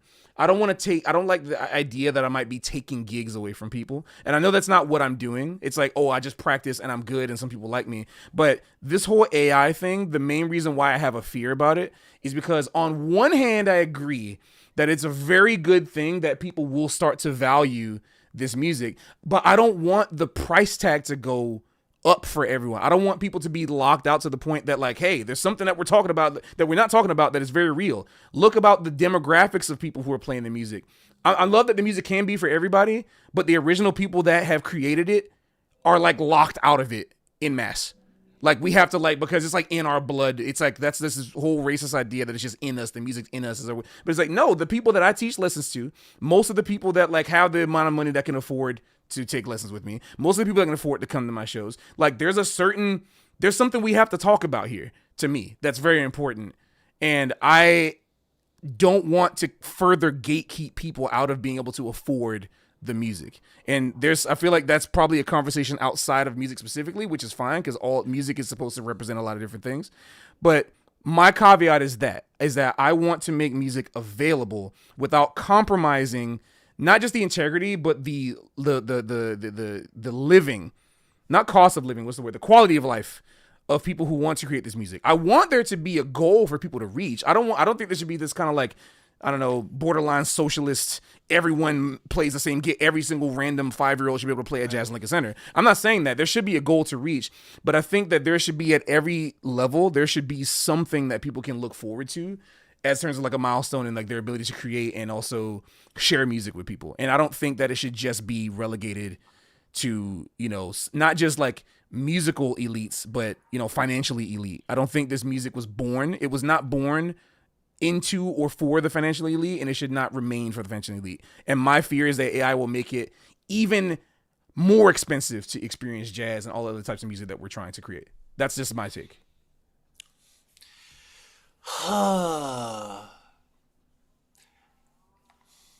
I like what Jeffrey says. Jeffrey says cannot be both. And like, yeah, there is a certain way, but I think that comes into an interesting moral quandary when you're talking about the ethics of and the morality of benevolence, but that's for the person to decide. And that to me goes more into the aspects of capitalism than the aspects of who's controlling and owning their own money to me.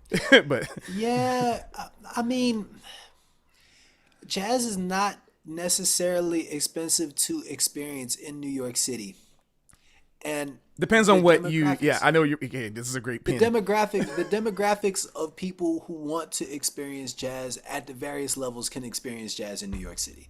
I don't know what that is around the world, but like there are all these kind of like small. I've played at, and I don't know if they're still around, but like I've played at brownstones that are turned that where the front room turns into a makeshift club in Brooklyn, and it's all older folks. Like there are these like little venues, you know, in New York. Everybody can't necessarily afford to ball out at Dizzy's and pay full price for everything. Everybody definitely can't afford. Smoke prices went crazy last time I was there. I heard, and I was very Yeah, surprised about that. everybody Actually, can't everybody can't do that. Um, as far as I know, the prices of Smalls or what was Fat Cat is now Cellar Dog. Like that's not prohibitively expensive. Um, I don't know what festival tickets are. I know that festivals tend to have tiers. And festivals, I don't think even I know that most performing arts centers don't can't support themselves off of ticket sales. Most performing arts centers around the country are supported primarily by patronage and then ticket sales, or patronage and then sponsorship, like corporate B2B sponsorship and then ticket sales. Like ticket sales don't like the Metropolitan Opera House is as last time I looked up the filing, like they're not supported by ticket sales. Like most, right, you know, right. like you're dealing with the music that has become ensconced as legacy. It's being supported by patronage. It's being supported by people who feel like culture should continue and have the ability to offer that largesse and offer that largesse to a level that tickets can be afforded by whomever they can be afforded by. Because if it was pure ticket sales, if we're really dealing with capitalism at a lot of these bigger venues, the tickets would, in order to stay open, like the ticket sales would be prohibitive for like most people. Like not even like, yo, I'm middle class. All right, I'm not gonna go to the movies, or I'm not gonna, go out. I'm not gonna take 2 Ubers tonight in New York City. Instead, I'm gonna go to Jazz at Lincoln Center. Like I'm gonna go to, like Right. it's that kind of thing. So but to me, there are already levels of experience. I mean, when I grew up playing jazz in Jersey, the main spot that I used to go to was this club in Garwood, New Jersey. Ain't nobody know about Garwood, New Jersey. It's a club called the Crossroads. It had a Louisiana theme, but it's in Garwood, New Jersey. And there was a jam session there every Tuesday, and that's one of the places that I cut my teeth. Where I just go up there, and I was so ignorant as a kid. I go up there, 13-year-old, in like shorts and like a Power Rangers hat or some non-mads. I was looking real doofy, and I learned to play over changes with some of the old musicians from the area who would come down. And sometimes, because it was where it was located in Jersey, is a place where a lot of musicians go when they get tired of the city. Shout out to you, shout out to Jeff. Like Wallace Roney would pop up. First Yep. time I heard Sean Jones, he just pulled up Dominion. there. Shout out to Right, Dominion down right. on 8th Street. You know, like Shanghai Jazz is another one Yep. in Jersey. But Yep. like at these clubs, there would be these like old black men, like with beards, who like they were like working class, middle class, and they just be chilling there and enjoying the music. Another thing that was very true of some of my mentors, and the way they imparted on us to play, was they would play various dive bars. And in Jersey, there was this tradition of organ trios and dive bars because got to hire one fewer musician. Right. Right. Yep. You now just have a trio or even a duo if you have a drums and it's cheaper for the dive bar. And that was how jazz was experienced a lot when I was a kid. And I don't know that, like, Showman's, I think, is still open. At least the sign is still up. I don't know if it's still open, but like these things, like Right. St. Nick's Pub went away, but Right. St. Right. Nick's Right. Pub I didn't think have to Showman's go is still away. there. I Yeah, don't know if it's still the same, but yeah, I think it's still there. I don't really have the like elite festivals overseas, elite brand name domestic festivals, some of the places where you are asked to do a you're asked to be a set piece for an extravagant vision as a musician. Those are going to be for the rich, and those will continue to be for the rich, but those have always been for the rich. Like there's a work for me in my life, there's been pretty much throughout a working class or middle class level of jazz experience that's available to people that is partaken of by various demographics. When you talk about culturally, that thing is available. It's just not chosen by a lot of people. Um, Right. it's not that it's unaffordable. Like I said, Smoke may be unaffordable, Dizzy's may be unaffordable. These are upmarket places, but Smalls is pretty affordable. Like Cellar Dog is pretty affordable. Arthur's Tavern is pretty affordable. To a lesser extent, as an extension of the tradition, Groove or Cafe Wa, like these are affordable places. The Village Right. Underground, but Right. Blue Note is not Right. affordable. But like, so I guess I don't share that concern as much. Oh yeah, and talking about New Orleans, like you walk down Frenchman Street, you could pull up at all them places, man. Like we talk about Snug Harbor. What's the black? Not the Black Cat. That's in San Francisco. What's the one that's like right across from DBA? Uh, like there, like all that stuff is kind of there. Um, so I guess I don't share that fear that it'll be shut out. I think that the problem is that it doesn't have enough of a cultural impact um, for the. I'm not even going to say the people that created it, because what that meant, what we meant as a people back then, has changed quite a bit throughout the evolution of the 20th century. And what these kind of juke joints a la Sinners, or places where Sidney Bechet used to play, or clubs in Harlem, like that kind of thing, like that, all that stuff meant something very particular to the times that we're not going to recreate because we don't have them conditions. To me, what you're talking about in terms of full access is something closer to folk music. Hmm. When the music was invented, it wasn't invented by people who are like, yo, I can make a living playing this horn. Like, it was invented by people who were also sharecroppers, like who were also, cobblers, or, tradesmen, or porters, or that kind of thing. Son House, one of my favorite blues guitarists, like I think he was a sharecropper for most of his life, and he became famous and canonized through like some kind of, I don't know if it was specifically Alan Lomax, but it was like somebody from the Library of Congress like kind of went down, because he made some noise like around where he was in the Delta, but like they went down like way after the fact and like say, hey man, you're a legend. We keep hearing stories about you. Let's record you. And now he's canonized as being one of the fathers of Delta blues. But I don't know that, at least from my reading of history, which could be wrong. My reading of the history is that like he wasn't famous, impactful, influential, shaping the culture in the way that we're talking about now, or in the way that we have these expectations of the modern music industry, because you didn't have that kind of reach. You couldn't get from place to place before a lot of people had cars, or before Right. trains were developed. Um, we're talking about music that emerges in that way is folk music. Is music that comes from people who are living their lives, and music is one of the things that that is an accessory or adds dimension or character to the lives. Church is the other place. It's also the best music school in America. There's something to be said about that. I kind of want to take a little bit of a pushback. Church is technically protected by the government away from tax. They're tax exempt. They're tax exempt establishments, and there's people who can make Yep. entire careers financially through church because of those financial benefits. So I kind of Hmm. want to use.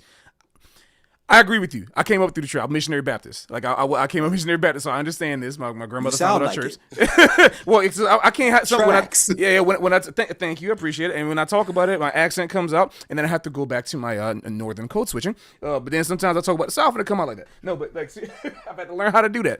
But no, like I think there's not to cut you off, just like I wanted to make a certain distinction about that, because I feel like a lot of people have this idea that like, oh yeah, I just got to go through church, and it's like, well, that's like educationally wise, great. And if you stick with the church and go only through the church, there is a career for you to be had through the church circuit. But like usually church musicians have to find, if they're gonna step out of that, they kind of have to step outside of those specific church benefits sometimes to like go into a world that's not as protected by the church. So I think there's like a certain thing to be talked about with that as well. But Yeah, yeah, definitely. And if you're talking about making a career, I was talking about like how does the music stay accessible to people, and how does it retain its purity and not become a mockery of itself?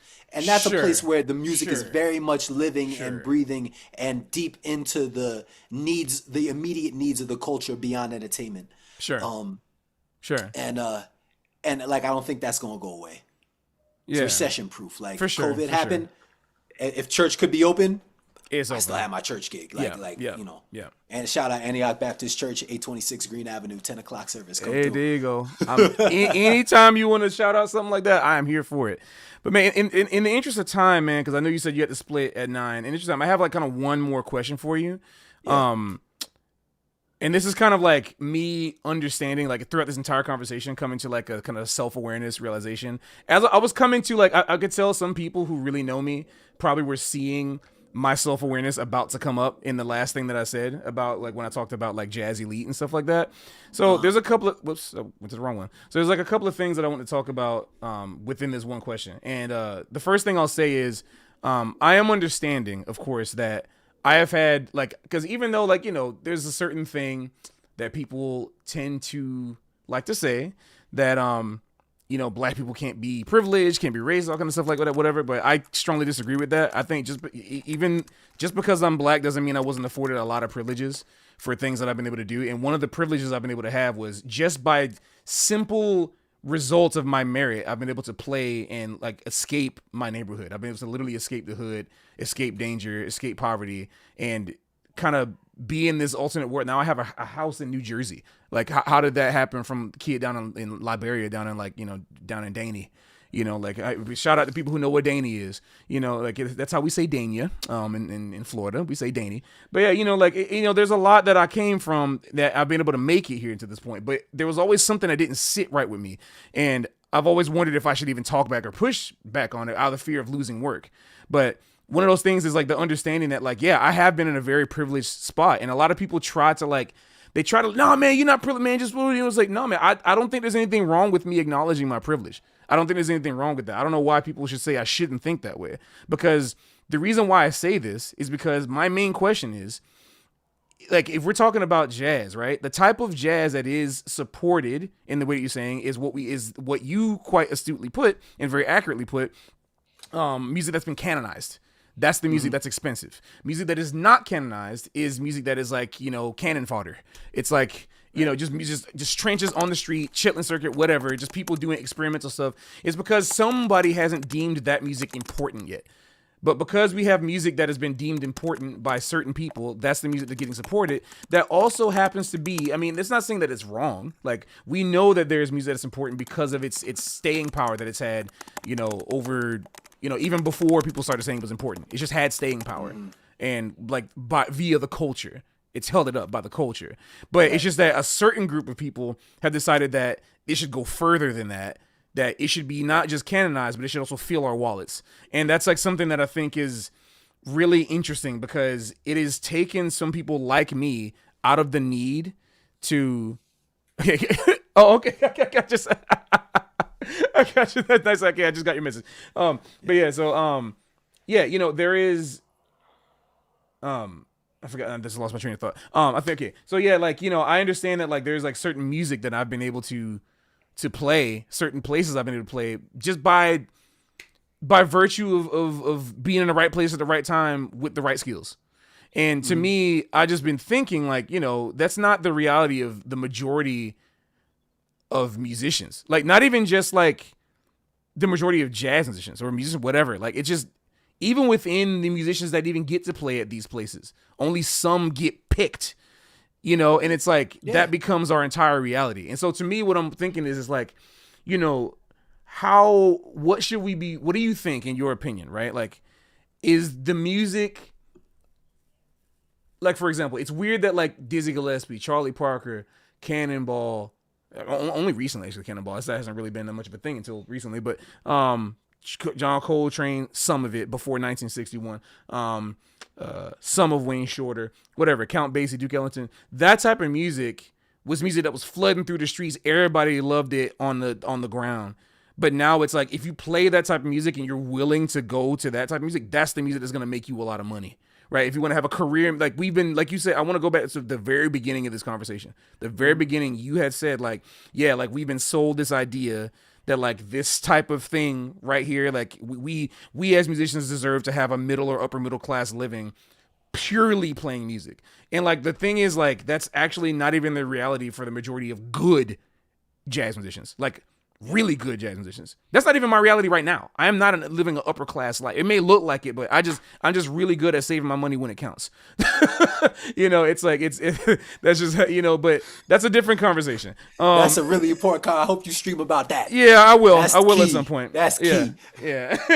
I will. Man. But the main overall point that I'm trying to make is that I feel like, and this is me being honest about myself, just kind of like almost like a confession. It's like, yeah, I have spent a majority of my career at the top. And I mean, not at the top is like, I don't care about how I play. I don't really care about that because that's not actually what people care about. They care about professionalism. Like, I've been at the top of playing with certain people, and that's clouded my vision of like kind of what the music is in terms of like its working status, working ability. Because even when I'm not playing with those guys, I spent time on the Chitlin circuit. I played, I'm not going to say names and venues, but played them brunches, played the suppers. I did that multiple times, like trying to hustle, texting people, asking if they had a gig for me, just having to get it. Like I because I live that life, I know what it takes. And that's the reason why I'm trying to like help people to like, move through it. But like, when it comes to music and listening to the music and being able to experience the music, there is a certain thing to be said that like the music that is expensive is not the cutting edge stuff that people are trying to do. It's the legacy, the canon. Why is that a thing that happens? Why is and especially when we're trying to like educate people to play that? Why are we educating people to play that? If the type of music that's going to be afforded in that way, like we're going to be priced that way, it's going to be that. But the majority of people will not be able to reach that because even no matter how good you are, you still got to be handpicked by the jazz god or gods or whatever. Where are we going?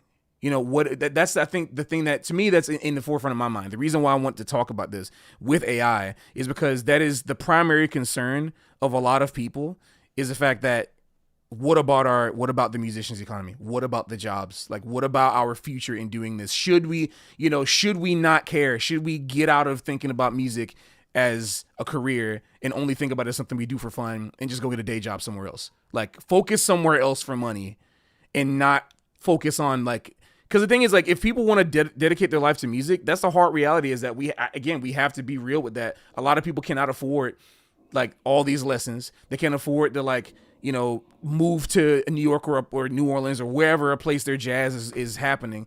They're just stuck. We're in 2025, not 1945, where even if you lived in the, Bumble wherever in Nebraska, there was still a bird record probably playing on the radio. You could hear it. It was natural language. That is not the natural language anymore. So people have to go leaps and bounds just to get some of this stuff. And even if it's not jazz, even if it's like classic rock, if whatever, like any type of thing that's not Cardi B, you know what I'm saying? Like people have to, and again, I have no shade. I'm just saying if it's not right now on TikTok, people have to go through hoops. They have to go through, in most of the time, financial hoops just to even get their foot in the door. And I think it's really daunting for a lot of people when that's the thing that we're taught, that like we feel this, we somehow stumble upon it on Spotify or something. Like, wow, this is really good. I want to learn it. But instead of like downloading Fruity Loops or like Reaper for free and like, downloading the beat, chopping it up and I can make it, I have to like learn my scales and I have to do all this kind of stuff. For what? Do that for 4 to 5 years and then like I still have to work at McDonald's? Like, meanwhile, in like 3 months, I can learn how to make a beat, put it up, and it might blow up. So there's something pulling people to this. And I understand and empathize with that. And so that's kind of the slant that I'm trying to go on. And I don't have the answer to that. I don't know what to do about that or if that's something I should even care about. So that's kind of the main thing that I'm really talking about it.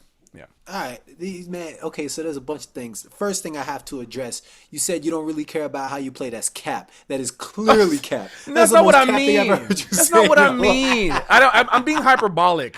I'm saying that like because of my experience, right. Like just really quickly, because of my experience, I understand that my playing doesn't mean nothing to people who don't need that. Like you can be overqualified for a job or like have the wrong qualifications. I know. I know what you mean. Okay. So second is like with something like music, you're not gonna like you're always gonna have privilege because people got superpowers.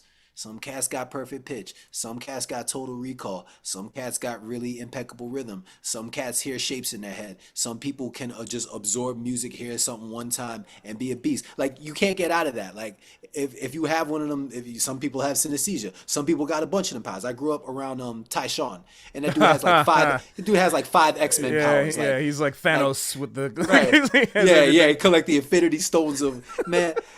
Man, and I grew up with some really strong musicians who are out in the scene now. Me, Erwin Hall, and Anthony Ware. If y'all know those names, like we were Y'all the trio, better. like right. Yep.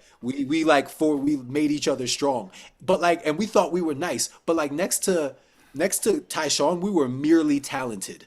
Like we were merely talented. Like Tyshawn is a genius. He's like, yo, you sit on the piano, and he'll tell you every note. He used to borrow like Stockhausen records from my pops, and just be transcribe that stuff and like come through and play that in his solo. We're like, yo, this is another level of this is another level of the thing. Like and that's just what it is. And that's one of the beautiful things about growing up in a musical culture is that you have to contend with that. You have to contend with Leo. Like this person is pound for pound more talented than I am. The only way that I can the and especially as a young boy, this is very good because you have to ground yourself in that in these kind of competitive hierarchies, I think, and it's best if they're channeled in healthy ways. And it's like, all right, well, this person is stronger than me at this. What am I going to do about it? Because I still have to show up and play. All right, so that means I'm either going to work on the thing that will close the gap between me and them on their terms, or I have a special thing that I can actually hyper develop and go deeper into, and that distinguishes my style. And you do a whole bunch of those things, and you find yourself. So dealing with the differential in talent and privilege, like that's part of the thing. Dealing with, where do you live? So jazz is kind of like, I guess if you need a scene of people to play around, it's kind of geographically bound, I think. New York has a lot of stuff going on, and there are a lot of music schools in New York, but a lot of places have music programs because a lot of jazz music programs were created for various musicians who didn't want to be in New York no more to be able to teach and create a little hub there.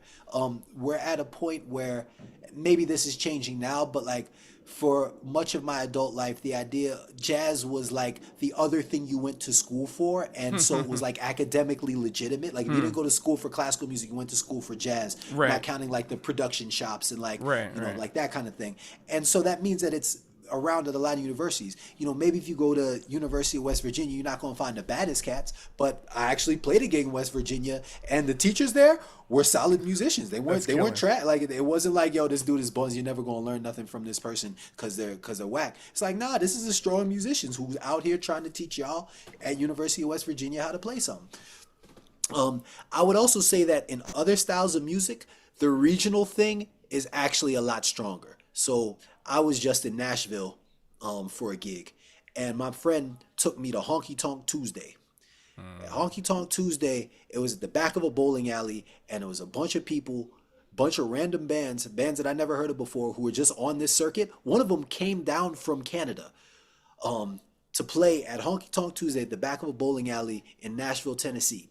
And this was an amazing experience. Everybody was dancing, and they have their own way of dancing. It's very sophisticated. Everybody's talking to each other. It's beautiful. It's like I'm looking at this like, what loneliness epidemic?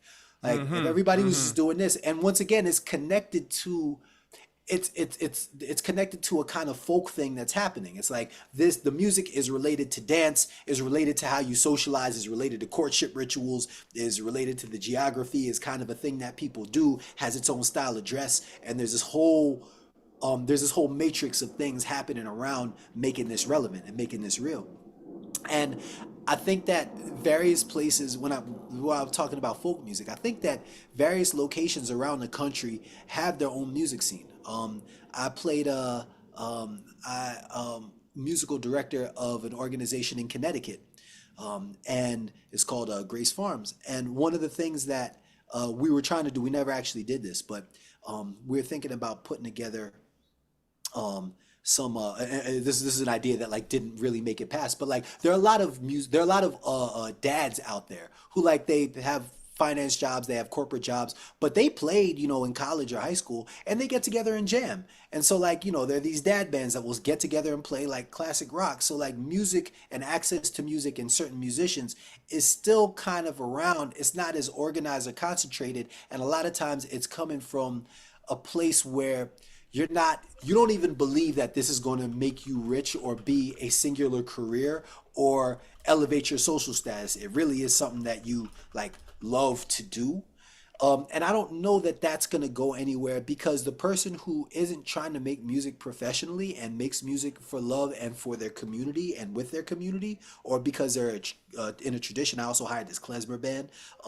It's like they're not, AI ain't going to do nothing to them. Like, they want to play klezmer music, man. That comes from their great grandfather from a shtetl in Ukraine. Like, that's important to them. And they're, that band is doing well on the klezmer scene, but it's not like, yo, AI comes along and their, $80 to $100,000 a year income gets reduced to nothing. It's like they was already doing something else. And so the kind of with jazz, I mean, the information is now out there, and I don't know the degree to which kids who are really talented and have a certain kind of sensitivity to, you know, this tradition of harmony and melody and rhythm, like, will get together on their own terms because they saw you online, or they saw whoever's teaching jazz lessons, because you have a million jazz lessons online, and get together. Hey man, I want to try this out with my friend. He plays a little bit of drums, and they have fun with it. Like, that still seems accessible. When you're talking about, hey, are you part of the elite? I mean, but that's always been the thing. Like, that was never not the thing. That was never fair. Like, if you're a hyper talented musician, then you're more likely to get picked. But there's some hyper talented musicians who rub somebody the wrong way, and they don't get to be part of the club no more.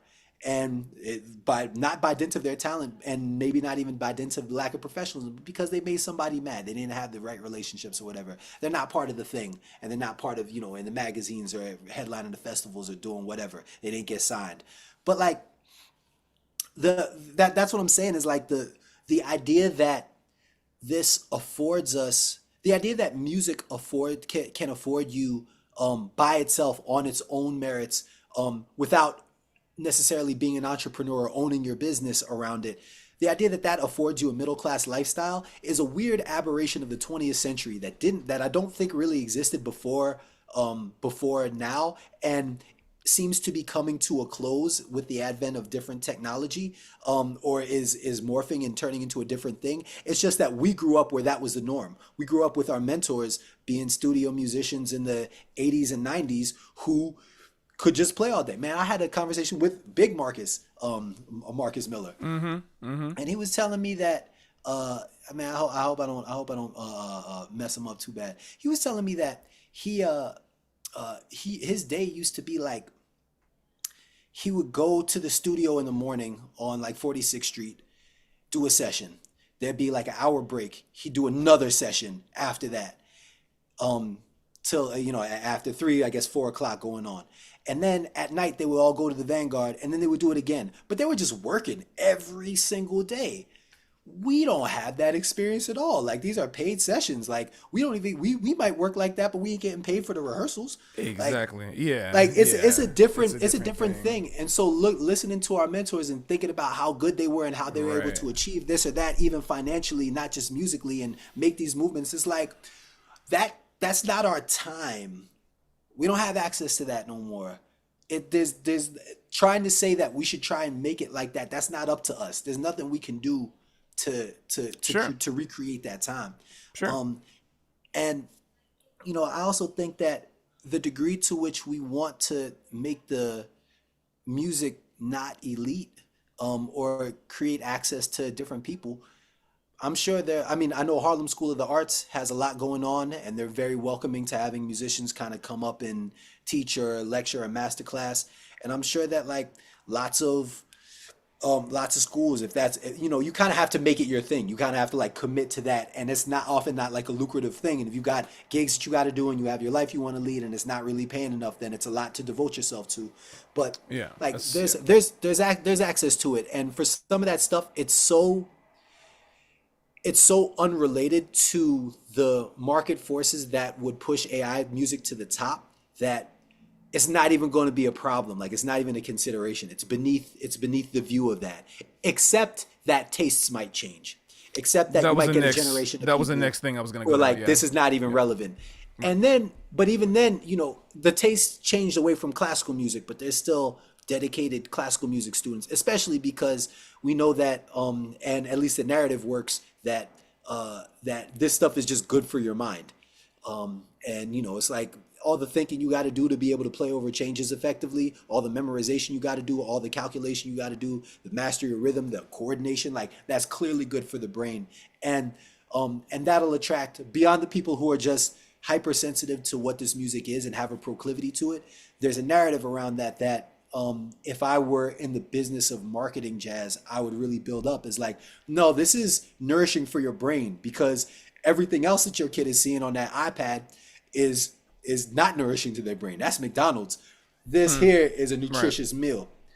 And then to the kind of last point, I would kind of point out that like the way that musicians can kind of protect ourselves, I think that like there's a space where the tradition has been established and the kind of like scholarly and critical work that was done by people like Stanley Crouch and was kind of put into practice by the Jazz at Lincoln Center crew did a really good job of canonizing the music and demonstrating why, not from a neurological or like achievement level it's valuable, but why it's like this is part of the history of America and it should be understood and respected as such.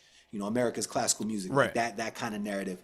And so that's locked in, and it's so locked in that the universities all over the country have jazz programs where like there's never jazz there naturally, like it didn't spring up. Right.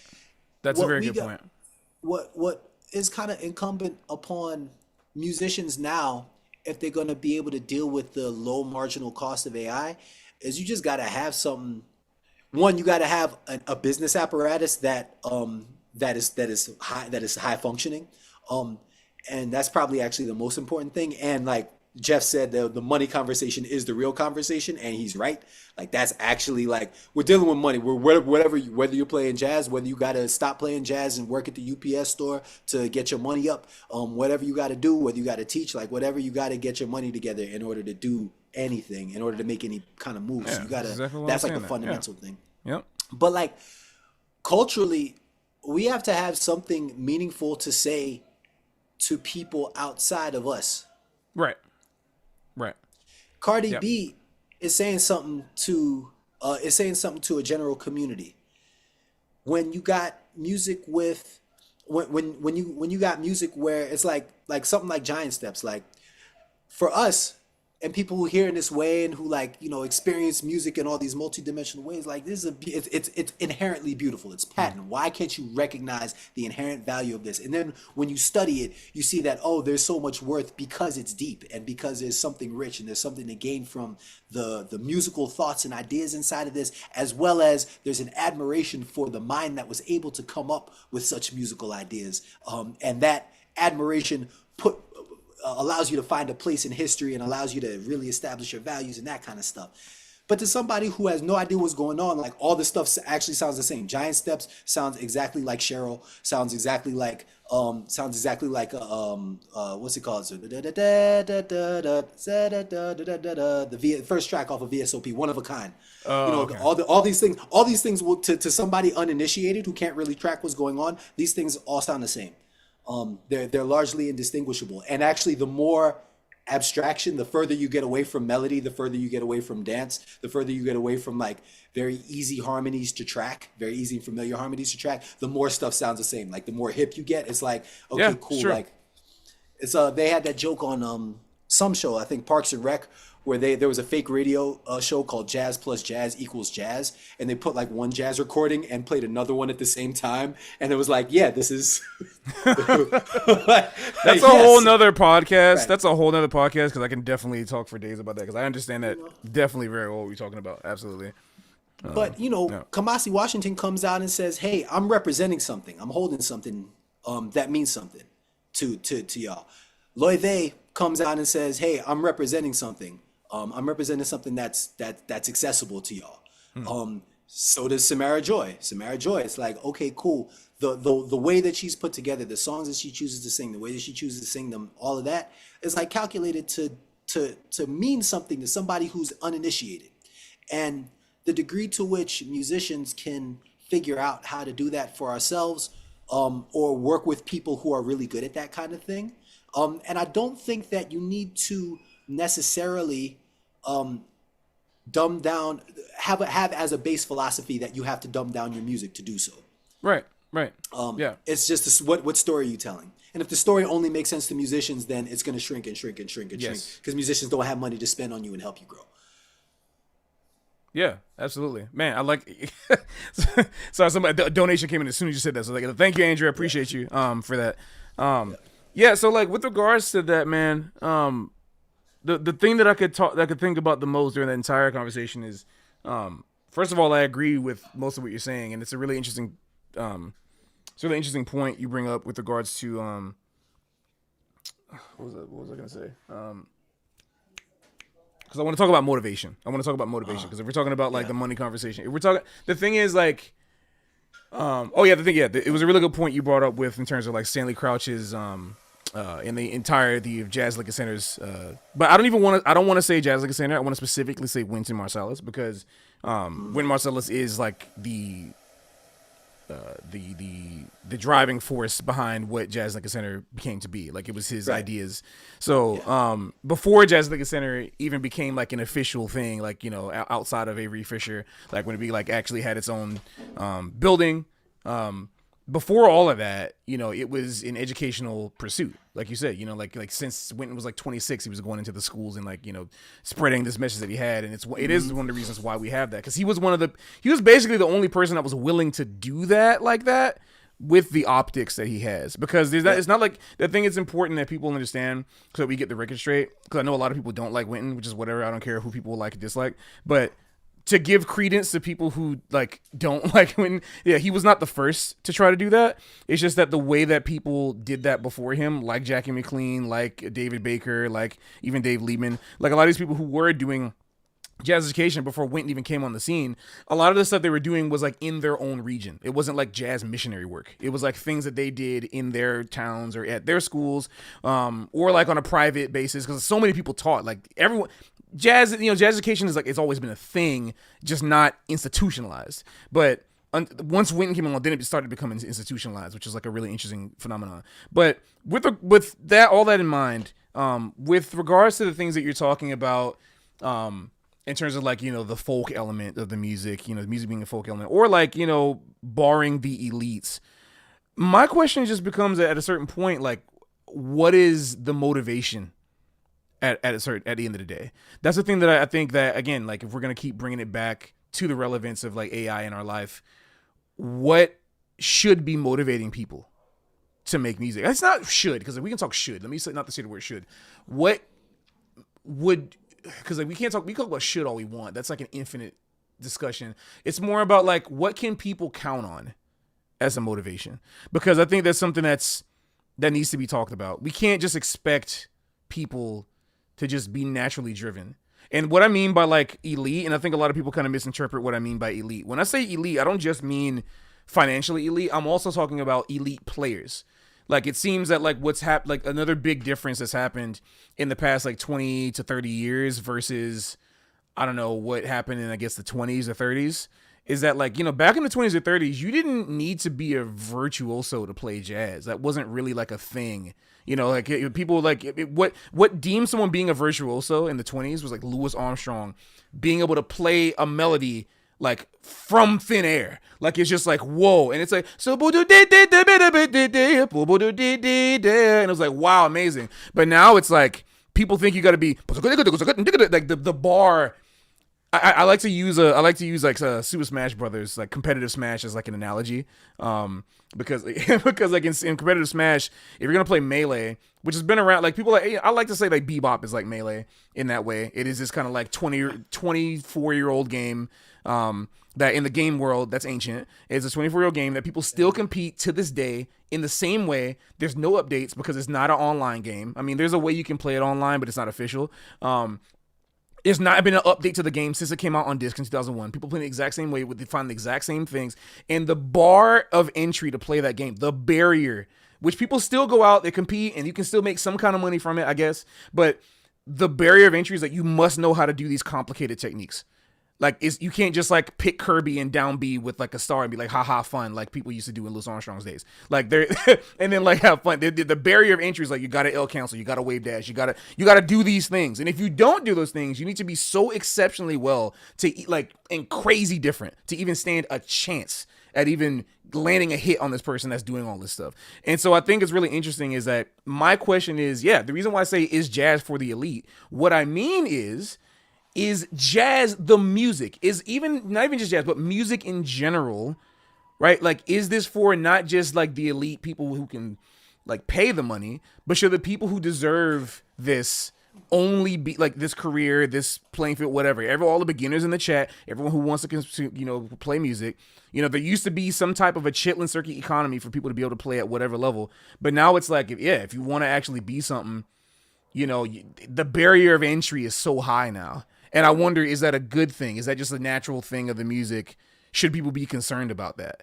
Because that's the thing that like I talk about. So, and if that's a thing that we just have to accept, like you said in the beginning, like you gotta accept the people with perfect pitch. I'm one of those people who has perfect pitch and synesthesia. Sorry to people, but I'm colorblind and like I can't, and I'm wearing these thick behind glasses. I'm nerfed. Like I gotta be balanced in some kind of way. I have all that. That's why that's what I have to tell people. Like, yeah, I quit art because I couldn't draw. I want to do art. I didn't want to do music, but I had to realize like that kid over there. Yeah, shout out to Nick Dianello, unbelievable artist. Like he was like drawing comic books and stuff, like his own manga panels at 10. We all knew that was like, yeah, he's different. I didn't have that. I moved into the place that I was like I was good at, but that's not. I didn't want to do this originally. But the point I'm trying to make is that like, yeah, I feel like how can people get motivated? Like, and should they be? Should that matter? That's what I mean. Because like if we're talking about AI and quote unquote replacing our work, we have to wonder, like, is that just whatever? Like, should we give credence to the person that's just like, just let it rock? We can't stop it anyway. Like, because the thing is, people want a direction. So, like, how should we move, So, okay. So, my take is that I don't know if the wave is coming no matter what. I'm not convinced of that. I gotta see. I could be wrong, but I got to see how this thing gets financed. I got to see how it consumes energy. It right now is not sustainable economically or in terms of resources.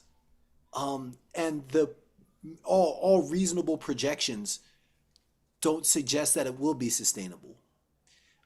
There is a narrative that it is inevitable, and that's really good marketing if you are an AI CEO trying to get another round of investment. There's a narrative that it is inevitable, and the game theoretic narrative is that if we don't do this, then our geopolitical enemies will, and they'll take us out. So that means you got to fund this forever, and that is really good for AI CEOs who are looking for more rounds of investment.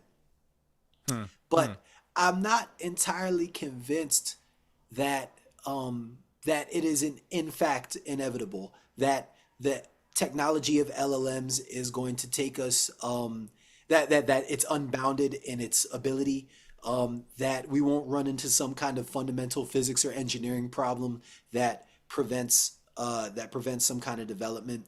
I'm also so there's that. I could be wrong. I'm not, I speak to people who are in the technology space. Most of the people who are doing it are like all in on it because their careers depend on it. But I speak to lots of smart people who have good reason and good argument for skepticism because their careers aren't based on it and they're not all in, but they are still connected to the thing.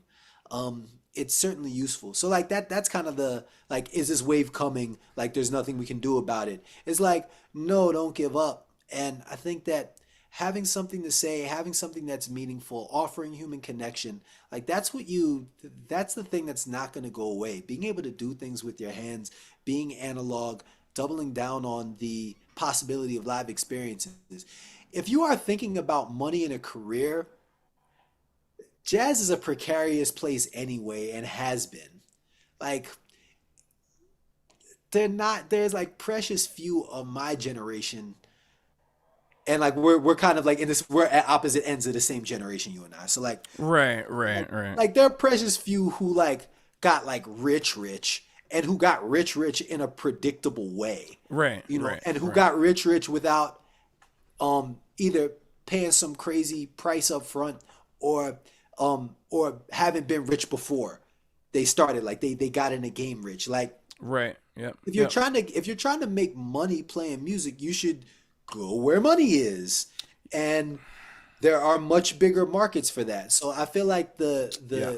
the idea of, man, I'm motivated to play this music because I feel like it's going to because I feel like it's going to afford me a career, and I'm not hyper talented. I haven't gotten very clear signals from people already in the field that I belong here, and that a Hmm. way will be made for me. Um, and um, and I'm not just so enamored of the sound that I can't imagine myself anywhere else, and I'm willing to, sacrifice whatever that. I know some cats like that who are like they are um, elite level musicians. They play in such a way that is not really palatable to most, but they believe so much in what they're doing and they hear it in a certain way, and that's just the way their brain is configured, that they stand on it, and they stand on it like crazy, and it gets them where it gets them, and they're like, yo, that's fine, because this is what I need to be doing, and this is what I got to say to the world. You may not like their music. A lot of people don't like their music, but like it's like, nah, this is what I'm about, like, and I'm dealing with this. If you're not like one of those guys and you're like, Right, hey, how am I right, gonna make music, and I'm not like super right, brilliant, and the right. world isn't, is like, you know the other thing you can do, and this has been Hmm. kind of my thing, is like, for for me, there was a point when I was in my early 20s in the scene that I saw some stuff that didn't resonate with me. It was like in my 20s, I'm looking at grown men who are, my age now and older, and they're still playing the same gigs as I was in my 20s for the same money and maybe a little bit more. And they're still trying to mac on the same girls that I'm on. But like you're my, like, I'm not, like, you're supposed to be in a different echelon. Like you're not supposed to be occupying the same space as I am. There Mm. was something to me very wrong about that. And there was also something to me very wrong about my music is only for the approval and enjoyment of other musicians. I really didn't like that. Hmm. Hmm. Hmm. Because since since like most of the musicians that I knew, especially in jazz, like weren't necessarily, like, they were excellent at playing music and they had brilliant ideas, but like the rest of their life isn't something that I wanted to grow into. Um, like I was like, well, why am I looking for this person's approval? Like they they they're not in a, they're not aspirational to me. Like I know that the music that I like to play and grew up playing is like it's validated in this space, and that's important to me. But this is not necessarily where I want to go. Um, Low key, in my early 20s, I wanted to be where more women were, and I wanted to play for attractive women, Mm-hmm. It's and fair. they weren't really at jazz clubs like that. Um, and like keep it 100. And so it's like, well, but there's, and beyond just that, there was another experience of music when people are really resonating with you and not calculating, judging, evaluating, seeing whether you fit in the canon, trying to identify who your influences are. When they just vibing with it, I used to play a lot with DJs. I'd be in just the club, like bottles and models clubs, like people going crazy, jumping on tables, and I'm playing Mm. with that and seeing the energy there. Like this is another side of what music really has to offer. Jazz mattered to me because and one of the things that really inspired me was there was times when I didn't really have no money, and I was like, man, I'm sick of this judgmental scene. I got an elite college degree. I could sell this saxophone tomorrow, take that money, enroll in a GMAT course, and be in an elite business school next year. And that I felt that in that kind of dark place at a jam session a couple of times. And I'll tell you what happened. Eric Lewis, Elu, walks in and he plays. And he played this fantastic, gorgeous, beautiful stuff. And I'm like, I have to learn how to do that to people. What he just did to me, I have to learn, like, that goes beyond like what is rational and how I should, burnish my bank account and all that kind of stuff. Like, this is a milestone I have to hit in my life, is to be able to evoke the kind of emotion that he evoked in me and really like set me on path and let me know like what was possible, like spiritually in the world. Like, I have to be able to, I have to work toward that. Even if my path doesn't necessarily have me playing music all the time, full time, doing whatever, like I have other talents and skills and interests, like I'm pursuing those, but I have to be working toward accessing that in people. And that was like a motivation to me that transcended a jadedness or cynicism about the scene, and kept me in music and kept me in jazz music, while I branched out and worked with a hip hop production crew as a producer, and wrote songs and made electronic music and like experimented and did all of these other things that were interesting to me. So people talk about intrinsic motivation, and that's really important. But I think that you also, when you're grown, you have to figure out how you're going to live, and you can't live like you're in your early 20s your whole life. At a certain point, that becomes very unbecoming. When you see somebody who's acting like they're in their early 20s or a teenager, and they're moving that way, they don't really appear to have any responsibilities. Nobody's relying on them. They like that fun and fancy free. They're dealing with life in this like it just looks weird. On it looks weird differently on men and women, but it looks really weird on men because young men are looking up to you. You're supposed to be an example of what's possible to achieve in the lifestyle that you're representing. And if you're on their level, then it's like, huh? Like, what is this? And so intrinsic motivation It's is turning really into a real important talk. because, yeah. Turning into a real talk. It's an intrinsic motivation because that grounds you in your principles and like who you are. But like you also have to have extrinsic motivation because there are things that you need to offer to the world and that you need from the world. And your intrinsic motivation may or may not do all of that. If you are one of those people where you are blessed and lucky, where you can just live off of full intrinsic motivation and life is taken care of for you, like be your best artist, like do that. I have no contempt, I have no resentment or jealousy, but I know that's not true for the vast majority of musicians, including the vast majority of talented musicians, including the vast majority of geniuses, because there's certain things where that genius doesn't solve this problem for you. Like you can't just get out of it by like being killing. Like that's not what's in front of you. Like what's in front of you is like learning how to communicate better with your spouse. Like what's in front of you is figuring out your taxes. What's in front of you is trying to moving to a new place and trying to make new friends. What's in front of you is healing your relationship with your family. Like being a genius doesn't help you with that. Like being a genius helps you with this thing, and this thing, the amount of money you can make in this thing, it depends on a market that you don't have any control over, no matter how much you believe in yourself. So you got to get like other things of being an adult together, and so when you're talking about motivation, it's intrinsic, and that'll ground you, but you also got to be around in the world. And if you're looking at yourself and saying, hey man, I love doing this, but can I make a career out of this? Like really, really be real with yourself. Are you that nice? Are you that, if you're not that nice, are you that disciplined and structured? Here's a nice thing that I observed in my time for young musicians in the chat. The prodigy thing washes out at about 26, 27 years old. Amen. When you see these kids who are like 13 and they beasting on the level of your hero, like, yo, okay, cool. You think that that's going to go forever. By the time people get to mid to late 20s, people can find their own niche because that prodigy can't be everywhere. And you can catch up a fair amount to some people with hard work. Some people you can't catch up to. That they out of here. But some people it's like, nah, you can stand next to them on stage and not get clowned because you put in hard work, even if you don't have a bunch of X-Men powers and you aren't a prodigy.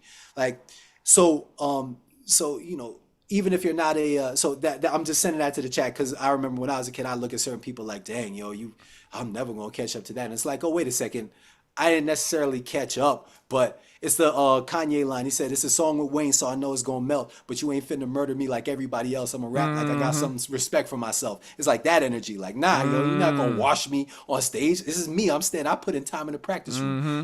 You a genius. You Mm-hmm. put in time in your brain. I put in time in the practice room was really good. Like, I'm so like glad you said that, man. you Wow. know. So Thank you for saying so that. that's the motivation thing. There's a lot going on in the world. You're more than just a cat who's obligated to, pay fealty and represent the tradition well. Like you got a life. Man, I don't really think I probably shouldn't say anything else. I'm gonna be real with you right there. Like I'm gonna find a way to tie this back into AI right now, but I just Yeah. like you said so much in there that most I know for a fact like most people just don't get to hear. And it's real lived wisdom from the scene, but also lived wisdom from like your life in general, just Hmm. around different things, right? That are not just related to jazz or music or anything. And I think that this is actually something that there's in some ways things that I've been trying to say as well. And but there's I understand that like the way I speak sometimes rubs people the wrong way because like again like from the street like we sometimes just get emotional or like it's like like I don't always kind of talking to or there's things that I speak from observation as opposed to from study sometimes like that is a certain thing that is real about me. But the way you put that I think is really important, especially um with regards to the reality of being a professional, the reality of being, getting noticed, having something to say. Are you nice? Are you schnice with it? As people say, you schnice. You Right. schnice with it. It's like really valid, and I think, yeah, I think at a certain point, people will have to just get real. Not necessarily get real about in a dark sense. I think a lot of people are afraid about that kind of reality of being dark. Like, oh, I'm not good. I should stop. It's like no, I think you just redirect course. It's like a really you redirect course when there's like an obstacle. You redirect course, right? Like you Right. just move around it. And I think that's kind of to me that's what I'm getting out of the thing that you're saying, that for people to move forward with is like, yeah, you either got to come with this thing that is demanded of you or gotta go somewhere else. Like it kind of is like that. And I Right. think that can create peace for a lot of people. I think that can create peace, especially when it comes to something like AI. I think that is, regardless of this thing becoming what I may fear it to be, or anybody else fears it to be, or not, I think regardless of that, there's still a certain duty that we have to ourselves to be real about where we are in the universe. Like we just have to be real about that. And I don't know, I wasn't intending this to be a real talk, but it's just the thing that you said just like really resonated with me. And oftentimes I do feel like I don't know, maybe not like necessarily imposter syndrome, but sometimes I feel unqualified to say these types of things because a lot of people can say, hey, look at you, look at your career, you made it, you blah blah blah. Like, why are you talking for people who haven't? But I want to kind of quiet the riffraff about that and just like I think the way you said it is like a certain direct blunt force that I think people kind of need to have about that. And I just appreciate that you said that. Yeah. Um, so I mean, yeah, I mean, we could go a million different directions with this, but I think maybe um, to kind of just cap it off. Yeah. Um, thank you, Marcus, for Yeah. talking about this stuff. Chad, if there's any type of like, we can do like a really quick Q&A session. Q&A. Yeah. Yeah, because like Marcus we got like a little less than 30 minutes left on the clock. So if anybody has any questions for Marcus while he's here, again, he's knowledgeable in a lot of different fields besides just music. So if you have any questions for him or for me, but you can listen to me yap every Monday, so you don't really gotta. But whatever y'all got, um, we're down for that. And especially and while you all are formulating your questions, I want to thank everybody for watching this in the future as well, and for everyone who's like donated to me here on the channel and on Patreon. I really do, it really does mean a lot. I want y'all to go ahead and go follow and support Marcus as well. I have his socials right under I guess if I point right down there. right down there, you see his social. Go follow him. And yeah, if there's anything you actually want to plug as well, like your own projects or things that you're doing, Yeah. shows you got coming up, anything that you got, people can check you out at. Yeah. Cool. So I'll plug and I see a couple of questions in the chat. Yeah. If you want to check out, right now I don't release my music on major streaming services. I'm working on a project and I don't like the harsh light of streaming analytics.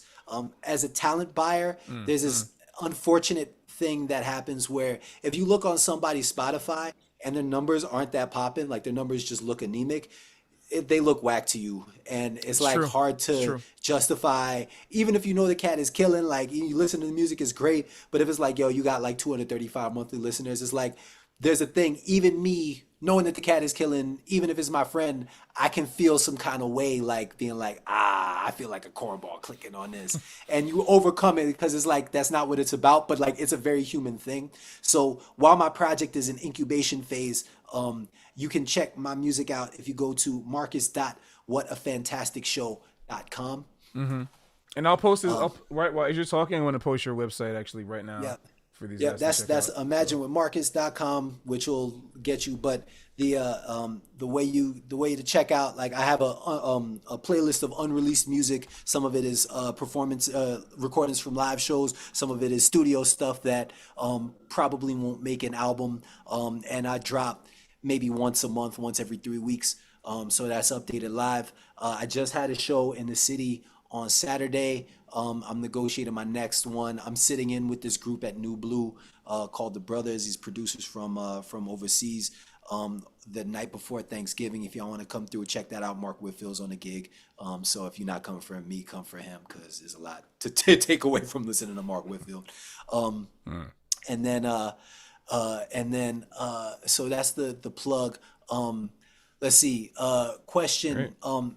Advice for somebody starting music in their mid 20s and trying to get good at this music. So I actually resonate with this. I played a lot at a pretty high level as a kid, but I was actually advised by all my music mentors not to go to music school because they're like, your grades are good. You might be in debt forever with a jazz degree. You can already kind of play at the level of a third year jazz student at any of these schools. So, go learn something else. I went to Harvard for mathematics, and got that together. But when I got back to New York, and wanted to play, I felt like I was behind. I felt like I was behind because I hadn't put the time into the shed that a lot of my peers had. Because I'm bright, but I'm not bright enough to be at like a Berkeley level of saxophone and get through Harvard mathematics. Like that's a lot. But but so I felt like I was behind in that way, but I felt like I was behind culturally. Like there was a sound that people were accessing that I didn't really have access to because when they were in music school and they're all listening to the same things and reacting, having these experiences, I wasn't a part of that. So my musical taste felt like it was so outside of what was happening that I felt very out of place. And so what I did was I just made it a point to take every kind of music that I liked, regardless of genre, and like figure out a way to get that on the horn. To play along with it, to imitate it. If there were certain like kind of melodically driven things, not hip hop because it's generally not melodically driven, I would learn it. So I learned like a bunch of Frank Zappa joints, and so that's what I'd recommend for somebody getting started later. They don't necessarily have access to music school or the kind of traditional, not traditional, they're traditional as in like the past 30 years, but like the existing kind of routes to being so-called good at this music. Is find what you like, find what like really resonates in your soul, what music really makes you like, gives you that feeling, that kind of spiritual charge, and like dig into that. For the technique for the technique and language and pedagogy of jazz, the internet has a ton of resources. It's all legitimate. Like nobody's like really capping or gonna steer you wrong. There's an issue of how to put it together. Like because if you watch like 5 different videos, somebody will be talking about these kinds of changes, somebody will be talking about this kind of language, and like that you need an order and a structure. So it's probably wise to find a teacher and get yourself on a scene where you can play. If you're trying to really play this music, make sure you got a way to make money because this joint isn't really that forgiving. So that's my advice to Joshua Son, about Awesome. how to get good at this music.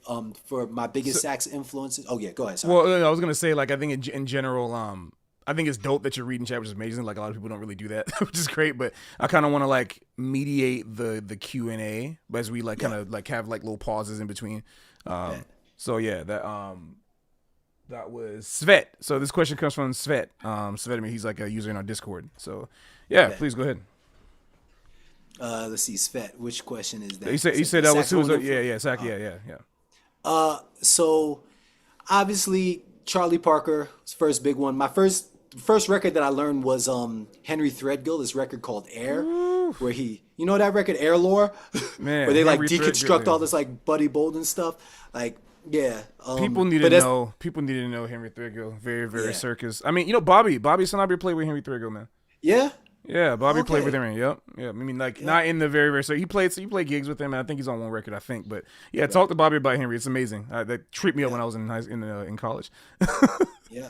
Yeah, so Henry Threadgill was one of the first things I transcribed. Obviously, Train, obviously Charlie Parker, that's curriculum. Obviously, Cannonball, that's curriculum. The quirky ones for me were Johnny Hodges and Sidney Bechet. When I was checking them out, like people weren't really listening to Sidney Bechet, but Sidney Bechet had this record on a greatest hits called China Boy, and he plays this like Mm-hmm. arpeggio figure, and I was like, what am I Yep. listening to? Like this is insane.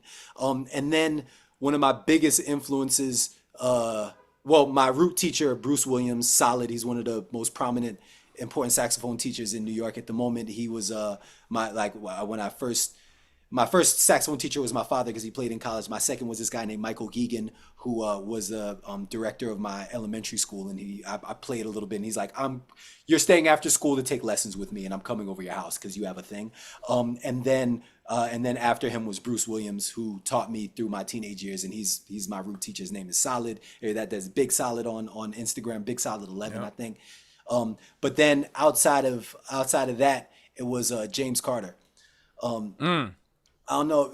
People don't check out James Carter like that. I guess some people don't really like. But this There's a dude does the reason. most impossible stuff on the That's why you're saxophone. different, though, because Yeah, a lot of people, again, like in terms of putting sound in the horn, who better to put air in the yeah, freaking horn than James Carter nowadays? So, right. yeah, a lot of people don't like the Flash, but Yep. it's fine. Yeah, I love the Flash. I Mm-hmm. stole as many tricks from him as I possibly could. Yep.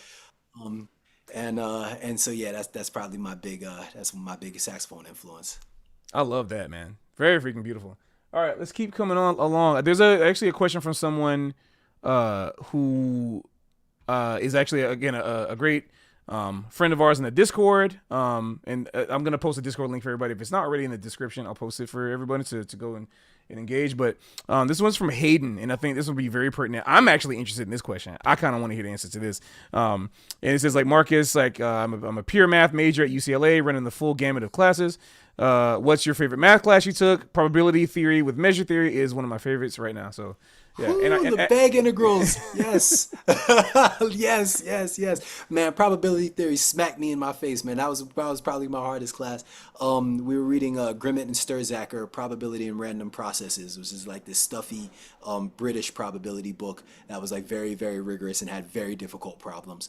I think my favorite class in college was second semester abstract algebra, which is like Galois theory, modules, and ring theory. I really liked that. I thought all that stuff was cool. But I also was kind of late when I was in school. I started my first year. I didn't know what I was going to do, and I started math a year late. And I didn't have any kind of like I liked math as a kid, and then I kind of didn't like math, and I got back into it. But I was starting kind of a little bit behind. I would say that I spent a lot of my 20s and even now like reading math and physics textbooks on my own. So right now I'm really into differential geometry and some category theory. But I was asked to I have a friend who's a physicist, and he has some like thing that he's working on about like unifying unified theory of everything based on like a version of Yang Mills theory. And so I'm reading about that because next time I see him, I'm gonna have to keep up with him, and that's gonna be that. But yeah, tensors, yeah.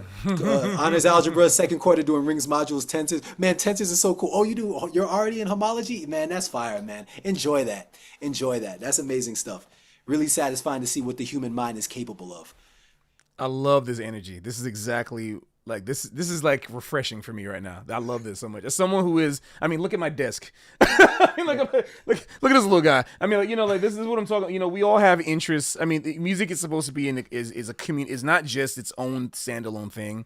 It's also a way for us to communicate our experience as humans. It's always been that way. It was the first communication before written language or spoken language. So I think it's nice to like be able to actually experience and express these things as interests that we have outside of music, and it's really beautiful to me, man. We got another question that I think is really, again, more of a practical question, which I actually kind of like, and this one is from Temp Name 4. I hope you find a real name and translates to Real Name 5.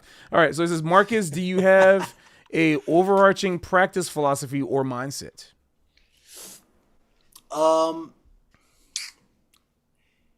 Yes. Although it's a little bit abstract. I like it.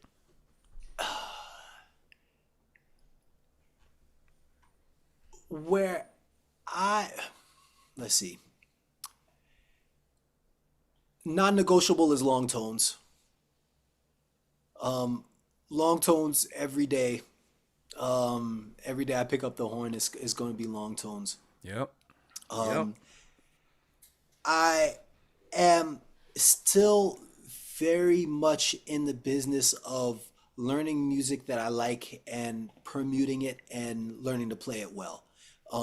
That music doesn't necessarily fit into neat categories or canon.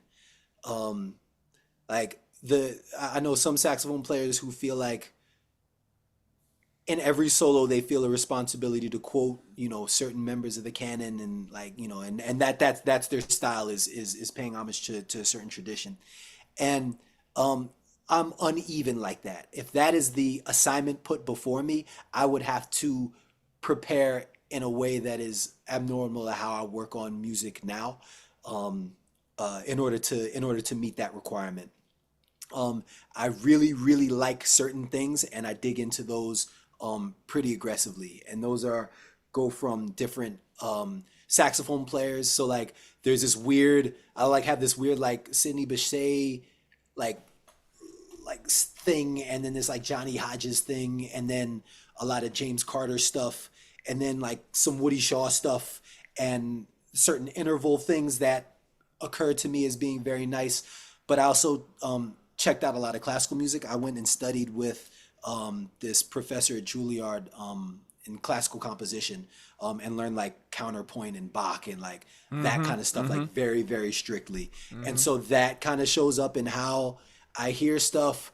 And so I'm very lopsided and lumpy. The other thing is that at a certain point, I got out of the arms race of trying to be like the baddest cat with the fastest guns in the West, because that doesn't really, where I am professionally and musically, that doesn't really do anything for me. I'm not in a place where I'm asked or being judged on that manner of execution. I still have to play well and still have to play cleanly and still, utilize playing quickly and deftly as a thing. But I don't have to like bebop all the time.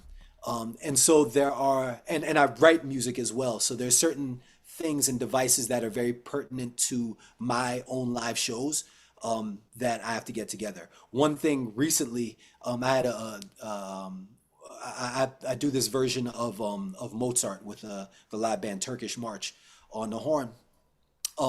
But because that's written for a piano and not a saxophone, there's some breathing issues. And I know this very well. Yeah. I know this issue very well as like a MIDI transcriber. So I totally get it. Okay, yeah. I totally get this. I've literally built my circular breathing technique around this issue. Okay, so you do it with circular breathing. Yeah, it's like almost automatic at this point. Okay. Oh, that's killing. Almost. I gotta get with you on that. I train my core, because what it isn't necessarily the breath goes out. It's that I feel too much tension in my stomach to push the air through, that too. And so my whole apparatus will fail if I'm not careful. That's so true. It's like, that's true. I do both. I gotta like do knee lifts and like hang on a bar and like lift my legs and like that kind of thing. Absolutely. To get that popping. Also, being able to hear internally is really important. So singing, I don't have perfect pitch, so I'll like there's this thing on Spotify called like the tuning CD, and it just plays every note with its overtones. And I'll like sing that so that I can hear the notes in my head and like hear how things blend, and kind of train myself, because I don't have that particular thing, and there have been Huh. times in my life where I was super pitchy, so I had to get that Hmm. together. Um, Wow. but there's a book, if you're interested in getting deep into that, that really got this right and really changed my concept, called Harmonic Experience. Matter of fact, I have it right here. Um, this book is crazy. It's called Harmonic Experience by Walter Matthew. I think It's because kind of you're blurred out. well, because your filter, yeah, because your filter, but you can kind Yeah, of yeah, see it a yeah. little bit. Yeah. Yeah. Yeah. And he talks about like tuning systems and how to sing in such a way that you can hear the gradations of tuning systems, like singing your major third a little bit under and singing your minor third a little bit up, and like how to blend that and how to feel those resonances in your body in a certain way. And that actually helped out a lot with my internal sense of pitch. But yeah, being able to internalize the music and sing and like have a world where this music exists in your head, training that is a big part of my philosophy. But everybody does that differently. Some people have synesthesia, some people have perfect pitch. I hear like shapes and like colors sometimes, or like landscapes, but it's not even like I couldn't teach it because it's just so personal. But you want to discover whatever weird quirks you have and like access those, because that's going to be your style. Wow. Very, man, that's a lot that you said, and I'm really glad you said that. There's actually one thing I want to talk about that I wrote down, like that I want to ask you about specifically. But I guess before I do that, one thing I do want to say that I think is really cool is I've been struggling for a long time to try to help people who don't have perfect pitch, because I have perfect pitch, so I've never had to do some of the things that people have to do, like what you just said, and I feel like listening to you talk kind of helped me to get a better insight on like the type of things that people can do to not just train their ear but train their internal sense of pitch. I think that's like Hmm. really important because like yeah, like I don't want to like there's certain questions I either don't answer. I'll just straight up say I can't teach you that. Like every time people ask that question, I just straight up say because I don't want to give. I don't want to be like I have the answers to everything. Do this like no, like I don't like. So like hearing you say those things is like really cool, and I really appreciate that, man. Yeah. The other thing is like there's something I want to as just like an aside, like a note before I go on to this next question, which might be the last one or second to last one. There's something you said about that you probably just went over. You probably didn't even think about it like that much. You probably just said it as an example. But you talked about counterpoint, and there's something that you said that I really want to kind of drive home to my viewers and also to any of my students who might be watching too. There's a certain thing that he said, that Marcus, he said, you practice counterpoint very strictly. And I don't think that's something that you might have thought about, but I want to focus on the words very strictly. One of the things that I actually teach a lot to my students and to people on my channel in general, is the idea and the importance of when you learn something, that is it. Like the thing that you're learning is God for the moment. Like that is the thing. Like you're Mm. not using your. It's not your interpretation like or whatever. It's not how you feel about it. No, the in the moment that you're learning the thing, this is your entire world right now. Like, and so one of the reasons why like I'm able to play like Bird or I can play like Johnny Hodges or play like Train or whatever, any kind of things like that, is because when I'm listening to the music and I'm trying to play this, that world is my God for the moment. Like for whatever better word I could use. Like I don't whatever that's it's I'm reverent, right? I'm just extremely reverent to this. This is above me. My interpretation or ideas about this thing do not matter. The only thing that matters is this thing. And so hearing you say like practice counterpoint very strict.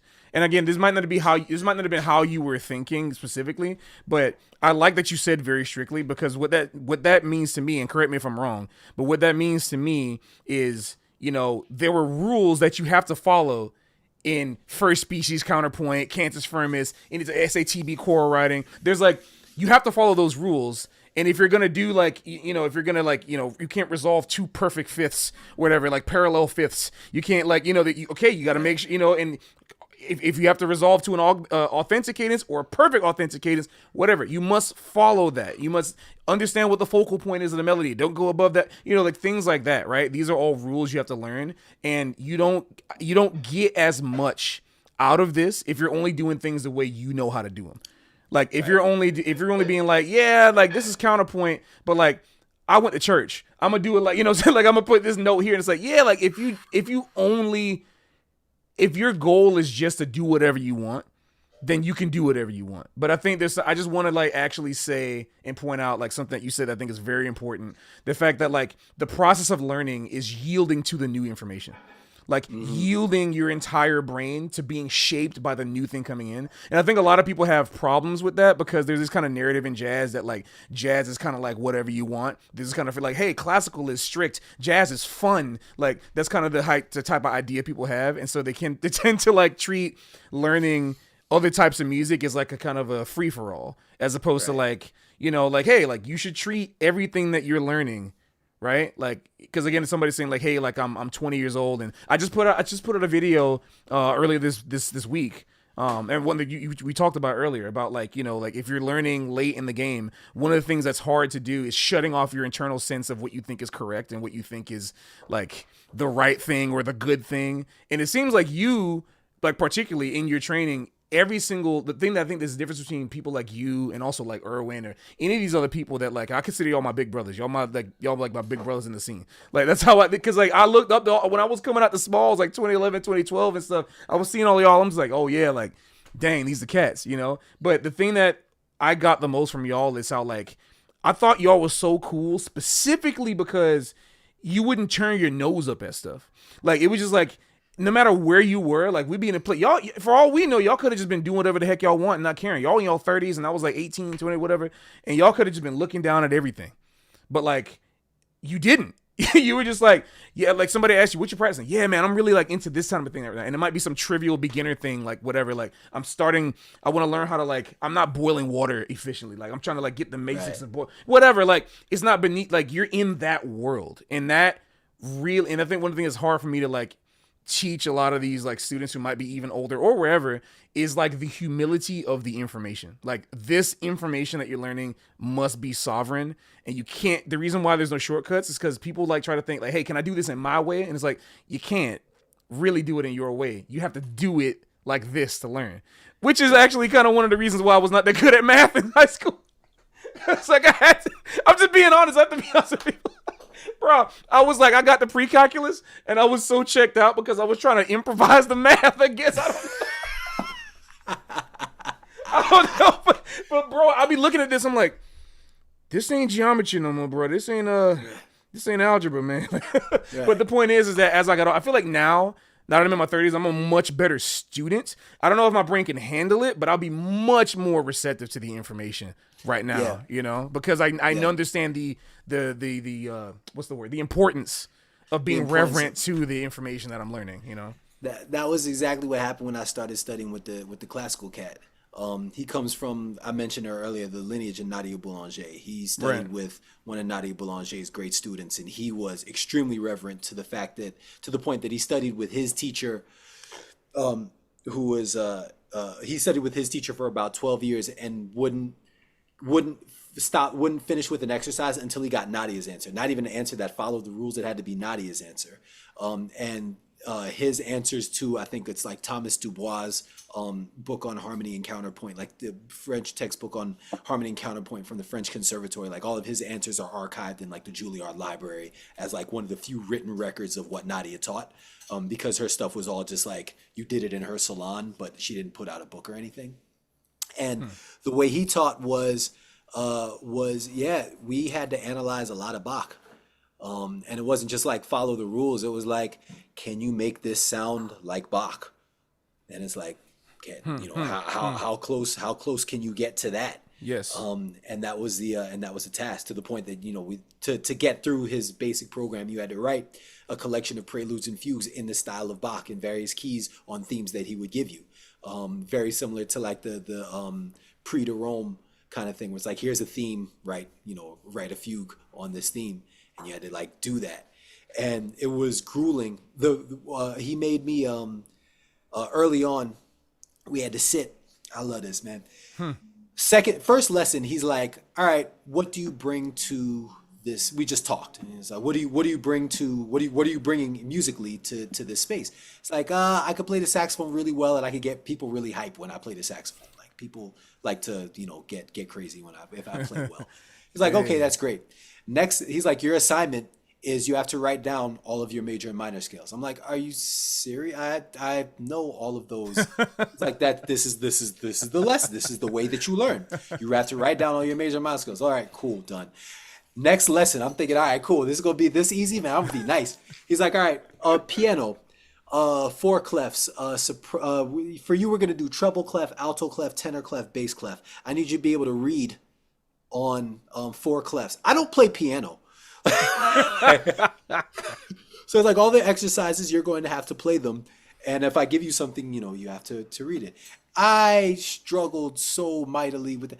I hadn't been that weak at something musical since I was like 12. Like it was like no amount of believing it. It's like the weight is too heavy. You were asked to lift 315 pounds on your first day of bench pressing. There's no amount of believing in yourself, no amount of your own cleverness or gifts is going to get you to that. Like you can't do it. Right.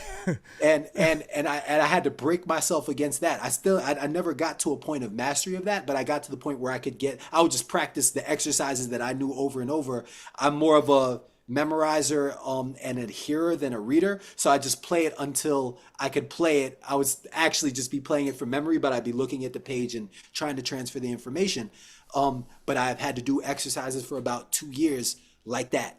And when I'm like, hey, I actually have to be able to write fluently in alto and tenor clef, I just transcribed Donna Lee in alto and tenor clef. That's how I learned the clefs, because if I can write down this melody that sweeps the whole range of the staff and has all these accidentals, then I'll be strong with alto and tenor clef, to the point that when I was really doing this, and oftentimes I still study orchestration on and off with him, so I'm reading orchestral scores.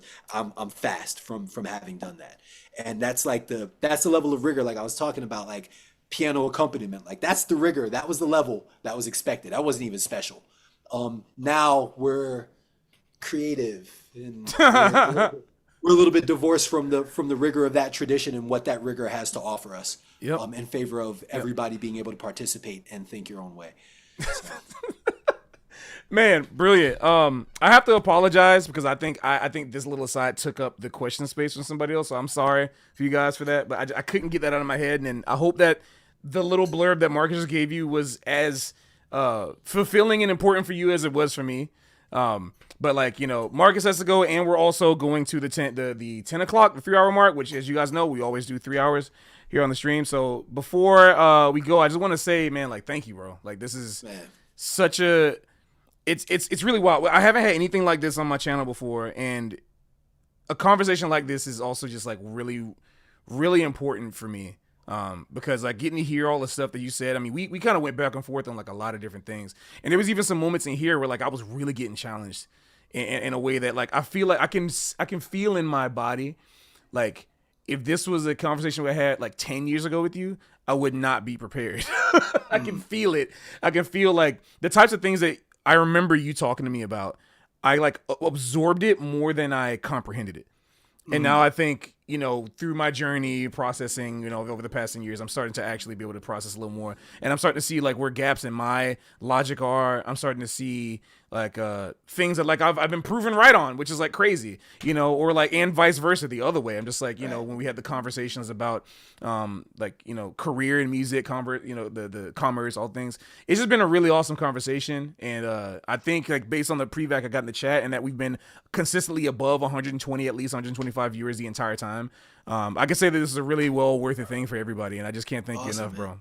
Really. Man, I'm glad to be here, man. I'm glad to see all your success. Glad to see you breaking the internet every time you take a solo. Shit is mad inspiring to me, man. So yeah, man, be in touch. Let me know. I'm happy to jump back on, man. Let's keep it going, bro. Yeah, you got to break the. I mean, like, shoot, man. Like, have y'all seen, guys? Y'all got to go check out his Instagram and check out that pinned solo that he does with John Batiste. If you want like some like brain melting, like. I'm going to have to pick your brain for like specific. I'm tired of faking it. I'm tired of faking my altissimo. I've been palm keying for like dang near 17, 18 years. So like I'm hearing some of the stuff that you're doing, and I'm just like, it's just amazing. Like really, just like technically and sound and everything is really amazing. Yeah, go check him out, everybody. Once again, go check out his website. which is Imagine with Marcus. Go check out, you can keep in touch with him, of course, marcus.whatafantasticshow.com. I'm going to put those links in the description as this video gets processed. And of course, once again, thank you all for supporting me as well here on this channel. Don't forget to like and subscribe. We have to say that. It's still going strong. We have to say that in this day. And join the Discord as well. I'm going to post that link. I don't know if we have any mods that can do that, but I think if not, I'm going to post it right now. Yeah, I'm going to go ahead and do that. Invite. Copy. All right, yeah. Go ahead and click this link if you want to join the Discord if you're not already in there. And also to be kept notified when we're going to be doing other things on this channel, because you know we do Mondays. I'll see y'all again on this moment Monday for Clips of the Week. And yeah, once again, for everybody else, I appreciate y'all.